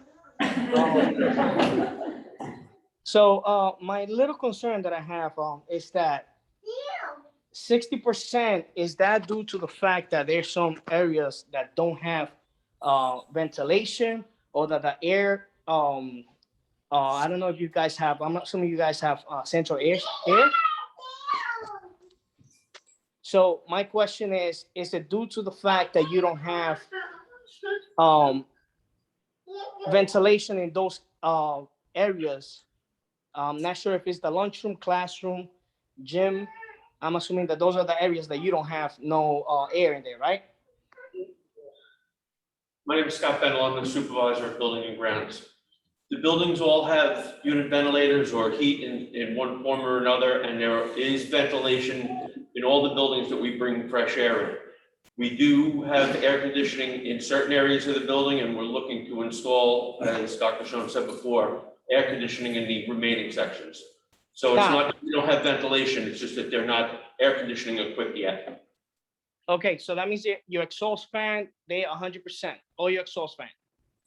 Yes, we've Okay. done a survey of the exhaust fans and make sure that they're all working. Any of the ones that aren't working or that we found that weren't working have been serviced, putting new belts in or replacing motors to get them all 100%. Excellent. And on top of that, do you guys have extra equipment? Because since I'm in the field, I understand one thing goes bad, a week from now, you will have many of them going bad. Could be the motor, belts, anything.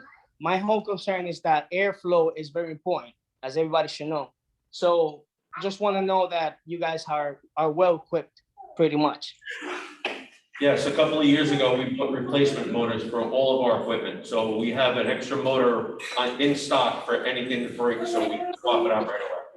Okay, so, and then the areas that don't have AC, you will have what, portable ACs or any other units are gonna be installed?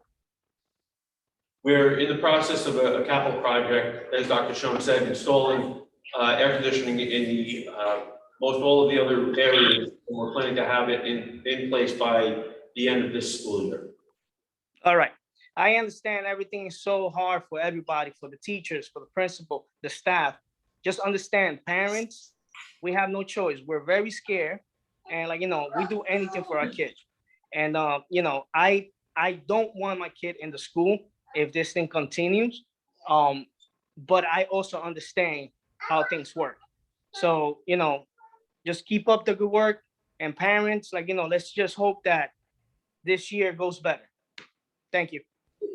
Thank you, Warren. Okay. May I go? To the administrative staff that is here this evening, who have sat so wonderfully and listened to many parents from your own buildings, and I think it was important for you to hear. Your support for this district is what's going to make it all happen, and a good night's sleep would be best. So I really think it's time to leave. Have a good night. Thank you all.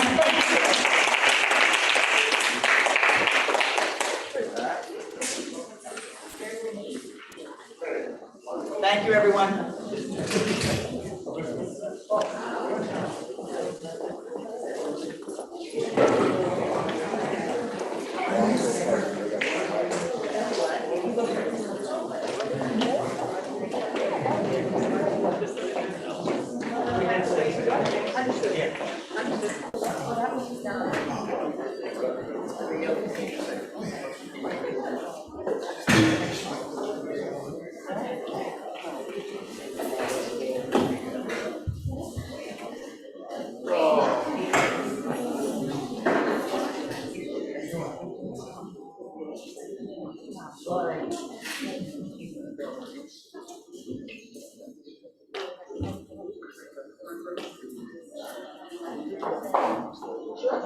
Okay, do we have any committee reports?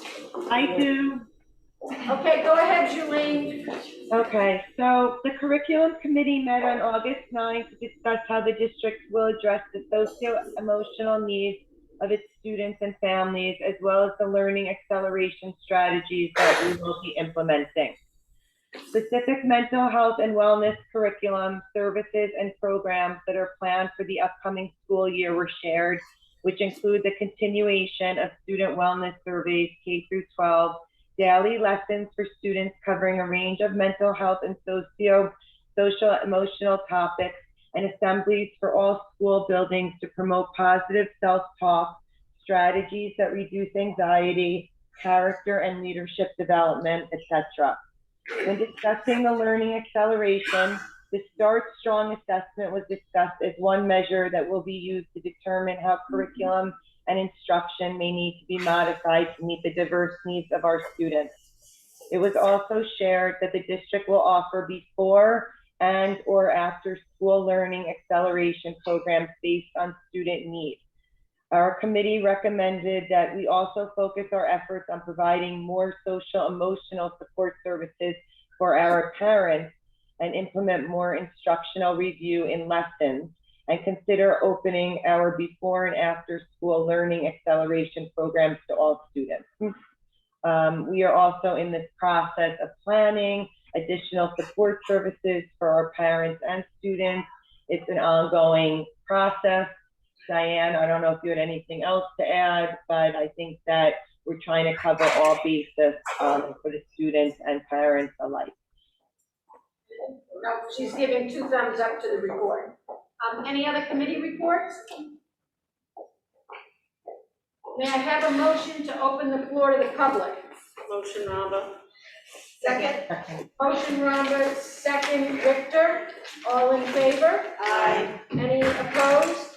Any abstentions? Okay, so we're going to follow our usual protocol where we will hear first from members of the public that are physically located here at the cafetorium. Then we'll take questions and comments from those participating remotely. For our remote participants, please select the raised hand button in the upper left corner. Our board secretary, Hakisha Taylor, will recognize each of you in the order of the raised hands. She will lower your hand and unmute your microphone, and you'll have to unmute if you are muted. Please then, this applies to everyone, please state your name and home address for the record and begin your comments. I'm going to ask you to limit your comments to 3 minutes. Do we have any members of the public here in the cafetorium tonight who would like to make a public comment? Mr. Phil Arfuso, please approach the mic. How are you? Hi, guys. Could My name you is please Phil give us Arfuso. your address? Yes, getting there. 1639 John Street, Fort Lee, New Jersey. First of all, I'm going to commend you guys for the job that you do on the board. I know it's not easy. Administrators, I'm involved in the Catholic school, and it's a lot easier than this. So I think this building looks great. First time here, so I want to thank you for that as a Fort Lee resident and taxpayer. My comment is a little bit of a question. I know there's a situation going on with one of our principals, and I'm just going to say her name, Rosemary Giacomelli. And first of all, I want to know what is going on. Okay? And is anyone going to answer that? I know she's on administrative leave. All of your questions and then. Okay, so I know she's on administrative leave. I'd like to know why. I'd like to know if the charges have been substantiated and what that is, because you not only represent the staff and administration, you represent the borough as far as the school board is concerned. And unlike a private school, we as citizens of Fort Lee do get to weigh in on what goes on, not just in the town, but on the board. So I'd like to know that. So before I make a comment that might just be scuttlebutt, which I don't want to make an uneducated comment, I'd like to know what is going on. That's the only question I have. So you know, we would love to be, give you a fulsome answer, but when you get into the area of personnel, there are strict rules, and they protect Mrs. Giacomelli as much as the board, and we just are not at liberty at all to discuss personnel matters with the public, or even you and I were sitting privately. Okay, I appreciate that. But I also did hear that there was a questionnaire sent around with her name on it. I don't know how that protects personnel. I just don't know, it doesn't make sense to me. So with that, I'm gonna give my statement now. So whatever it is going on, which you won't share with me tonight, due to your rules and regulations, I do hear that she's under duress, that her job is in jeopardy. This is what I hear. Now you can stop me if I'm wrong. So for a woman that served the school district, and my children both went through the school district, my son all 12 years, and my daughter only for 8 years. I'm also a parent that knows her as far as being an administrator and the principal, as well as a friend. She has a pristine reputation. She might be direct, a little bit more direct, but I hear these terms of racism being thrown around. And I know her personally, and this is not true. And you board members representing me personally better make sure that you have your ducks in a row before you sign your name to something that represents us, okay? Because if you're worried about personnel and stuff like that, we don't take, besmirch somebody's 20-something year plus career and make unsubstantiated charges. And again, you won't share with me based on what one person has said. We will wait till all comes out, but please, bear in mind, we're talking, and personalities aside, we're talking about a good woman. We're talking about a woman that cares about her students, cares about her staff, and cares about her friends and administrators. That's all I have to say, so keep that in mind.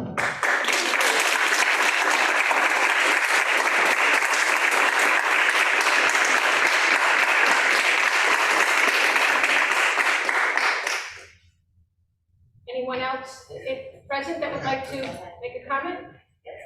And Phil, to your point, you know, the board, obviously, decisions like this are hard, and the board, you know, takes a lot of time and thought when they're making any type of personnel decision. I appreciate that. Okay.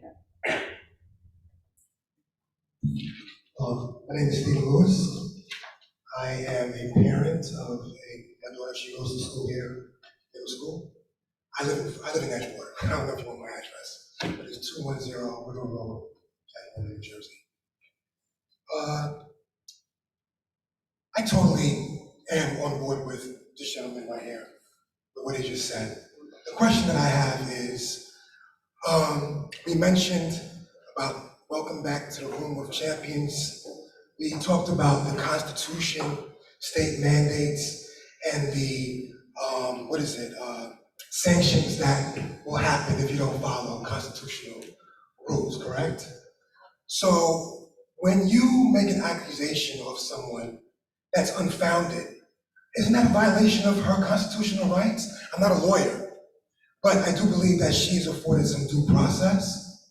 She's afforded, isn't there a separation of powers sort of thing here? This seems very draconian, in my opinion. I thought we went to the United States, I thought we were in the United States of America.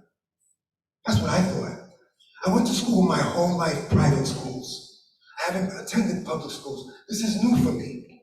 But Ms. Giacomelli is not only a highly decorated and passionate teacher, because we're all teachers here. There is no title here for me. None. We're all teachers. I come from a coaching background, went to St. John's University, played professional sports.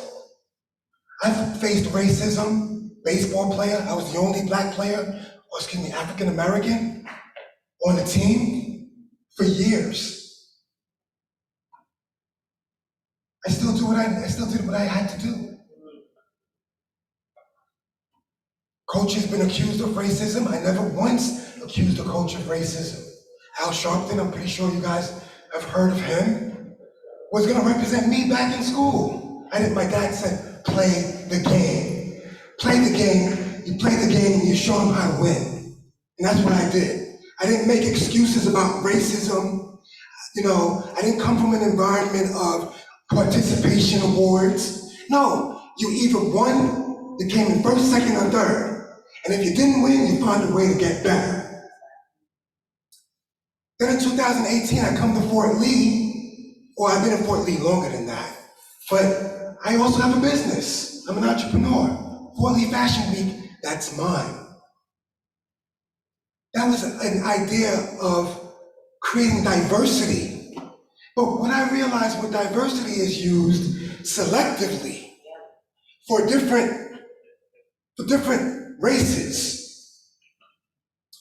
And so now you have this thing about diversity, and the one person, administrator, that had my back, this African-American man who sat on Chamber of Commerce meetings, who went to the BDA meetings, who's been in front of Mr. Mark Zokulich, mayor here. The one person that had my back was Miss Giacomelli, Italian, if I'm not mistaken.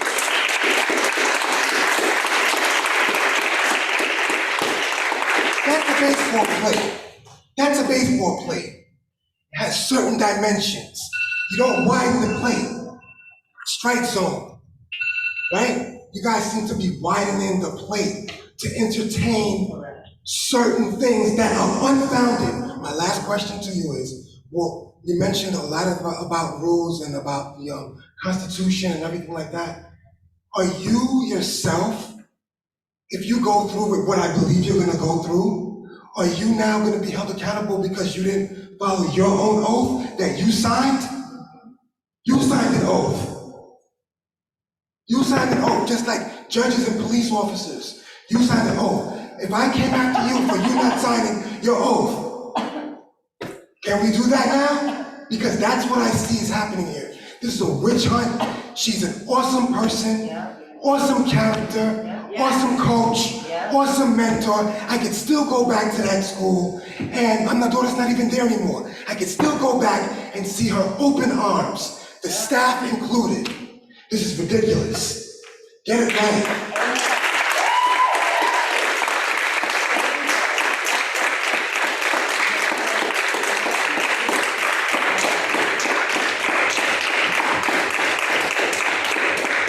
Anyone else present like to speak? Tanya. Second time around the Sean, right? Hi, my name is Tanya Barnes King. I live at 275 Tom Hunter Road in Fort Lee, New Jersey. This is just a follow-up because I did want to come up before and ask a second question. You said that the teachers will be reviewing the assignments when they're quarantining. But who will be teaching the remote classes? That's the first thing. And the second question is, who's watching the children at breakfast? And I just went to the bathroom. I had to use the restroom. And the toilets are definitely way further than 3 feet apart. And there's a wall in between them. So there's no need to close every other toilet unless that's something that Murphy is telling you to do. I have a question about 6P. Admin leave, 1D I think I wrote, but it's 6P, it's on the bottom. It says admin leave, and then the next, the ID number, and then the next ID number says suspended. Is that suspended with pay, or is that suspended without pay? Those are the only questions I have. Hello, Ms. Firestone. Hi. I gotta read my writing, so I'm sorry. Question number 1, who is reviewing assessments? The teachers will sign them. Now, who is teaching? Who is teaching the children? The teachers. Okay, so the teachers will be remotely teaching the children when they're in quarantine, so there will be a remote, they'll have their camera like they did last year? There will be a remote camera set up for the teachers who are teaching the remote assignments. Exactly how we're going to go about doing that, we still have to work through those details. Okay, that was a really important question. It will be a teacher. How that's done and in what format, but it will be a certified teacher. Perfect. Who's watching children at breakfast? I need to get more information about that from Pontonian. I just made a quick phone call today, anticipating the phone call tonight. So I need to get more. Again, I'm pretty sure the children normally, in the past, children have just came into the building and the lunch ladies have served them breakfast and they take their breakfast and they sit nicely at a table. I know that the janitors that parents are afraid of, or the ones that make comment about it at least, are usually in the building. So that may be something you need to change. Also, I know that paras normally take the children to the playground, and during lunchtime, paras are normally who watch the children during lunch. So that may also be something that needs to change in the future. So that's it. And then, the most important question, I'm waiting for the answer. thank you for your insight on the bathroom stalls. I don't quite know what I'm going to do with that yet, but I anticipate that it's going to remain every other one. Okay. And in regard to the suspension that you note on the board agenda that you were waiting for the answer, yes. I have none. Okay. Thank you. Time will tell. Thank you. Anyone else present here who would like to speak? Then we'll go to the remote. I thought maybe you wanted to say Stephanie. Hello, Stephanie Hello. Contoyani, Fort Lee, New Jersey. About Rosemary Giacomelli, I consider what you did in raising money to get another opinion or background data subversive and divisive for a principal in the Fort Lee school system. It was not right. It should not have been done. It is a waste of our money, period. Number two, in light of this, know that what you've done this year has made a lot of people very upset, and many more of us will be very, very involved in what happens in the coming years with this school board, regardless of the status of our children, in or out of district. And number three, back to the masks. There is something known as, and I will leave you with this.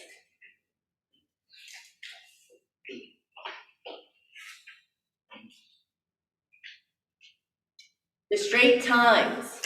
There is an addiction called mask addiction. It's a well-known phenomenon. It happens all over Japan. There are doctors and psychologists all over speaking about it.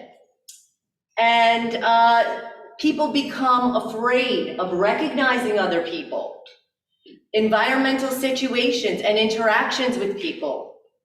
And they become scared of any and all exposure from a bacteria. They become afraid of interactions. The mask act as a security blanket, and the people with this addiction cannot talk to people without wearing a face mask. This is in the Straits Times regarding what was happening in 2017 environmentally in Japan. They cannot talk to people without wearing a face mask, and society's acceptance of interactions behind masks perpetuates this dependency. Like any addiction, treatment needs to start with recognition and admission, said Mr. Kikumoto, who is a scientist, an environmental scientist, who was speaking in this article, which I'm happy to give to the board. We are having children that cannot look at eyes. It is very difficult as an adult to tell who is speaking and what you are saying and what you are thinking. Eyes don't do that job, okay? Miss Giacomelli was the only principal that was willing to try to get her whole school back into school. In light of this, whatever you want to call it, because it's not a pandemic for children, since the beginning of coronavirus, only 350 children have died in the entire United States. That's the number from the CDC, 350, most of which had cancer and autoimmune disease. So I expect when people talk about children to actually have the best interests of children at heart. And I have not seen that from this board, because Mrs. Giacomelli did have the best interests of children at heart within the district. And she's done it for many, many, many years. And her teachers are here and parents are here in support because she's beloved in this community. And you have gone to attack a woman based on a PTA interaction? A PTA interaction caused this? It seems like a tangled web of lies. And I think that we need to get back to the truth. The truth of the matter is Mrs. Giacomelli is a phenomenal principal. She was a star principal in this district. And if you I could be disgruntled at her. She gave me a good lecture when I first had my kids in her school. But you know what? I went on, and guess who was right? She was, not me. So I think there's something to be said about standing up for a woman who's being accused wrongly. And I hope the board thinks seriously and hard about this, because seats will be changing.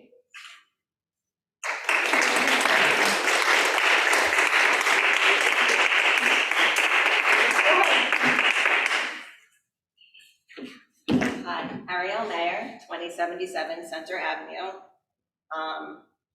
Last Tuesday evening, I heard that the NEA held a Zoom meeting shared by NJEA to instruct teachers on how to promote the experimental vaccine. The attendees were taught how to incorporate medical advice into conversations with students and how they could track those interactions for a prize, some sort of money incentive. Teachers are being incentivized to engage students in medical dialogue. Private medical conversations should not be had in school with teachers. I heard that they're going to use something called the Reach app, and I'm curious, and this is to track the interactions that teachers have with peers or parents, and I'm curious to know if this district is looking to do that. What's it called? The Reach app. I'm not even sure if that, like that's what I heard, but if it's something that. I'll claim what I know and I claim what I don't know. I have not heard this. Okay. I am appalled. Okay. And so that's my initial response. I can't ever imagine teachers in general, but our teachers engaging in these kinds of conversations. I'm very happy you brought it to our attention. I'll certainly research it. But I will speak on behalf of the association and the Administrator Association. We will not engage in these kind of conversations to have students go for vaccinations or money. I'm appalled. Thank you. Yes, very concerning too. And I do want to make a note about Principal Giacomelli as well.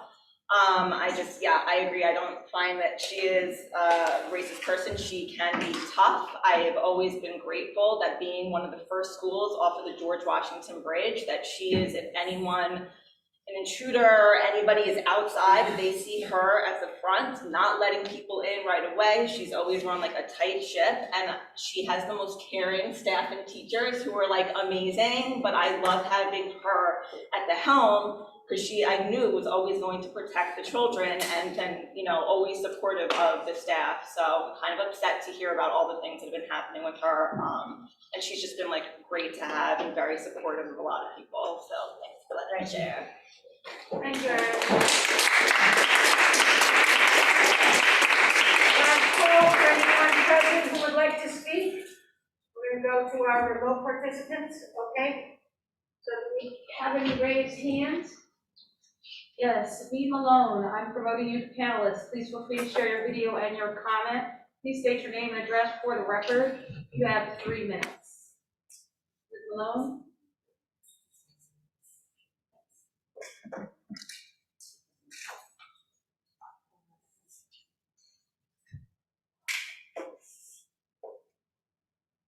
Ms. Malone, are you there?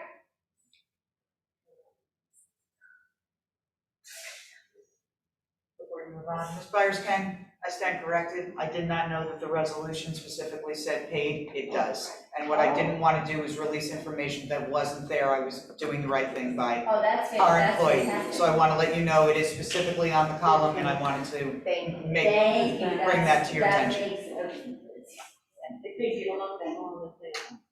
to the next raised hand. Nope, I'm promoting you to panelists. Please feel free to share your video and your comment. Please state your name and address for the record. You have 3 minutes. Nope, you have the floor for 3 minutes. Hi, is it me? Yes, it is. Go ahead. Yes, hi. My name is Jean. I live on Palisade Ave in Fort Lee. I'd like to say I'd never heard of the situation regarding the principal, Ms. Giacomelli. I don't know her. However, one thing is for sure, the woman deserves, she deserves rights, she deserves due process. Second, my sole purpose here today is to beg all of you to please not do the masks. We all know there's no logical reason for it, and nothing should come before the children and your duties to them and us as their families. Please, please, please do not succumb to this and force masks on our children. And if we do, parents, I think we should take off and leave them alone with their decision. And that's it. That's what I have to say tonight. Thank you. So you're welcome. What I say is there are avenues for the board to raise these issues with the decision makers in the state, and in the past when we've disagreed with various laws or regulations that we're bound by, we would do our research and pass a resolution and try to get other Bergen County and state boards of education to join us. And so, we don't have a resolution like that on tonight, but it's something that's high on my radar screen and something that one of the areas of being a board member that I particularly enjoy. So I'm going to be looking at that and talking to other Bergen County districts to see whether we might pass a resolution that would get us more flexibility in the way of remote instruction. And I don't know what the board's position is on masks. I can only state for myself, I don't like them. I prefer to have more flexibility in the mask mandate as well, but that would be something that would have to be a board discussion. I think we could all definitely get on board with pushing more flexibility for remote instruction. And so we'll be taking those issues up, before our next meeting.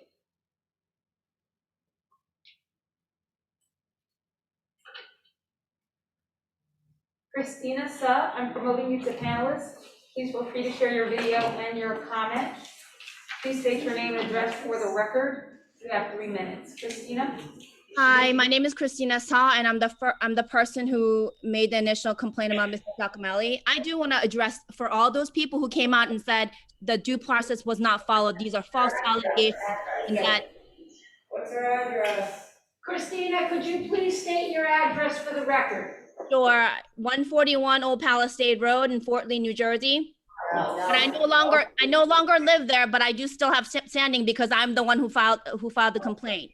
Could you just state for the record what your current address is, and you're still entitled to make a comment, so please just state your current address. Sure, I'm in 8025 Union Square Boulevard in Frisco, Texas. So for those people who made these comments saying that the due process wasn't followed, that these are false allegations, as Amy's and one of the parents made comments in the past, great for you if you weren't the target of these desperate treatments. Great for you if you didn't experience these negative intimidation and bullying and negative treatments from her. But it did happen to not only me, but other parents who came forward. So I do not want parents who only hear piecemeal information to think or assume that these allegations, that these things didn't happen, that these are false allegations. And secondly, I'm going to trust that the Fort Lee Board of Education will do the right thing. You guys have been following the process, you're doing the investigations. These processes needed to be followed. We're not wasting tax dollars. We're trying to make things right and do the right things. So if people think that this is waste of money, I disagree, because for people who have been slighted, for people who have been treated poorly, it is our right too that we are able to make our claims and speak our minds and have the board look in and investigate what was done wrong. So I just wanted to make sure that these people who only know the piecemeal information, I encourage them to go back and look at all the previous recordings of all the parents who came out and made these complaints, and then listen to the findings of the board before they make these claims saying that these are false allegations, these are not, that the due process wasn't followed. You don't know if due process was not followed, if these are false allegations. So please do your homework and listen to everything that was said before making these statements. Thank you, that's all I had to say. Thank you.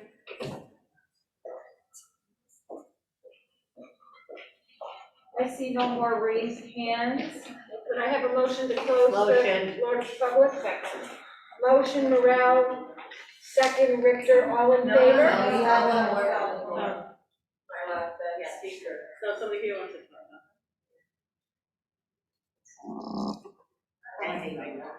Teacher at school one. My name is. Hold on. We have to make a motion to open up for the public again. Motion, Morel.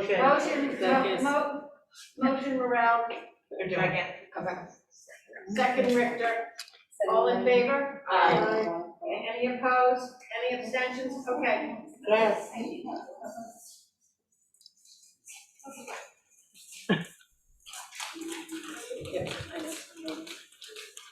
I'm not sure what. Okay. So my name is Deanna Marcelli. I'm the teacher at School 1. Clearly, we have many representatives in favor of Rosemary because she has been there for us through everything. I'm gonna get emotional speaking because that's just the truth. She has pushed all of us harder than we know we could be pushed. She has supported us more than we've ever been supported by anybody in this district. She has been there for us through thick and thin. She's tough. She's very tough. That hasn't been 3 minutes. She's tough, but she needs to be tough.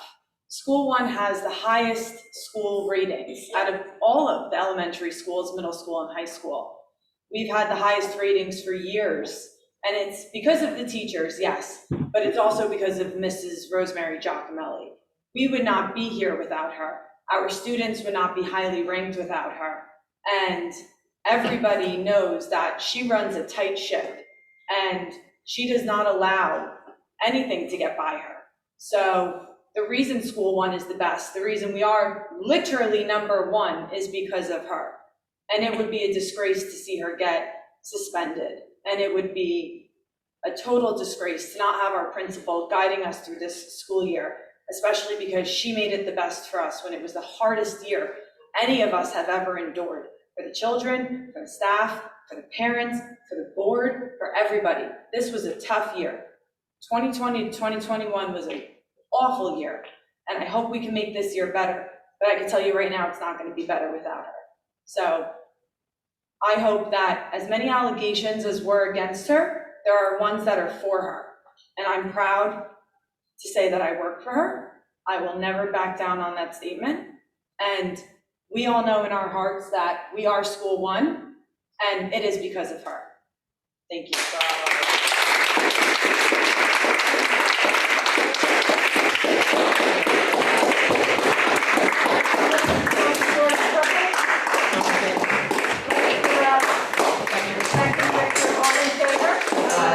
Any opposed? Any abstentions? Okay, so let's move on to resolutions. May I have a motion to approve items 1B through 6B? Motion, Rhonda. Second. Motion, Rhonda, second, Morel.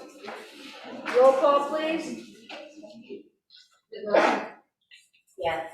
Ms. Joe? Yes. Ms. Hansilver? Yes. Ms. Rombo? Yes. Ms. Richter? Yes. Ms. Sassen? Yes. Ms. Colback? Yes. Motion carried. May I have a motion to approve items 1 CUR through 4 CUR? Motion. Second. Motion, Richter, second, Hansilver. With roll call, please. Ms. Sassen? Yes. Ms. Joe? Yes. Ms. Richter? Yes. Ms. Rombo? Yes. Ms. Morel? Yes. Ms. Hansilver? Yes. Ms. Colback? Yes. Motion carries. May I have a motion to approve items 1F through 13F? Motion. Second, Joe. Motion, Morel, second, Cho. Roll call, please. Ms. Hansilver? Yes. Ms. Rombo? Yes. Ms. Cho? Yes. Ms. Morel? Yes. Ms. Richter? Yes. Ms. Sassen? Yes. Ms. Colback? Yes. Motion carries. May I have a motion to approve items 1P through 21P? Motion. Second. Motion, Morel, second, Hansilver. Roll call, please. Ms. Cho? Yes. Ms. Richter? Yes. Ms. Hansilver? Yes. Ms. Rombo? Yes. Ms. Sassen? No on 5P. So noted. Ms. Morel? Yes. Ms. Colback? Yes. Motion carries. May I have a motion to approve item 1 POL? Motion. Motion, Morel, second, I think, second, Richter. Roll call, please. Ms. Richter? Yes. Ms. Rombo? Yes. Ms. Hansilver? Yes. Ms. Morel? Yes. Ms. Sassen? Yes. Ms. Cho? Yes. Ms. Colback? Yes. Motion carries. Okay, do we have any old business? Do we have any new business?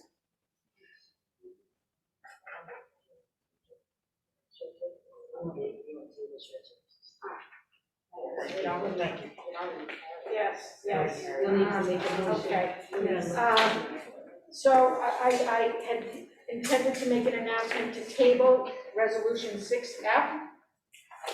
So could I have a motion to rescind the vote on 6F? Motion. Motion, Rhonda, second, Morel. Roll call? The motion on the floor is to rescind the approval of 6F. Ms.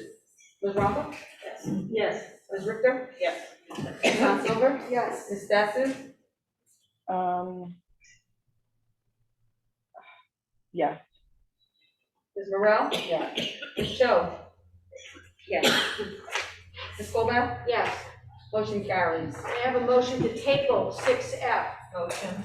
Second. Motion Richter, second Morel, roll call, please. Motion to table 6F. I'm sorry. Motion made by, Motion. Ms. Richter? Yes. Ms. Saxon? Sorry, what did we just do for 6F? Didn't we just? We rescinded the vote that. I got it. I'm sorry. Yes. Ms. Joe? Yes. Ms. Morel? Yes. Ms. Ramba? Yes. Ms. On Silver? Yes. Motion carries. Have a motion to adjourn. Motion. Motion Morel, second, I think Hans Silver, all in favor? Aye. Any opposed? Any abstentions? Thank you all for coming out tonight.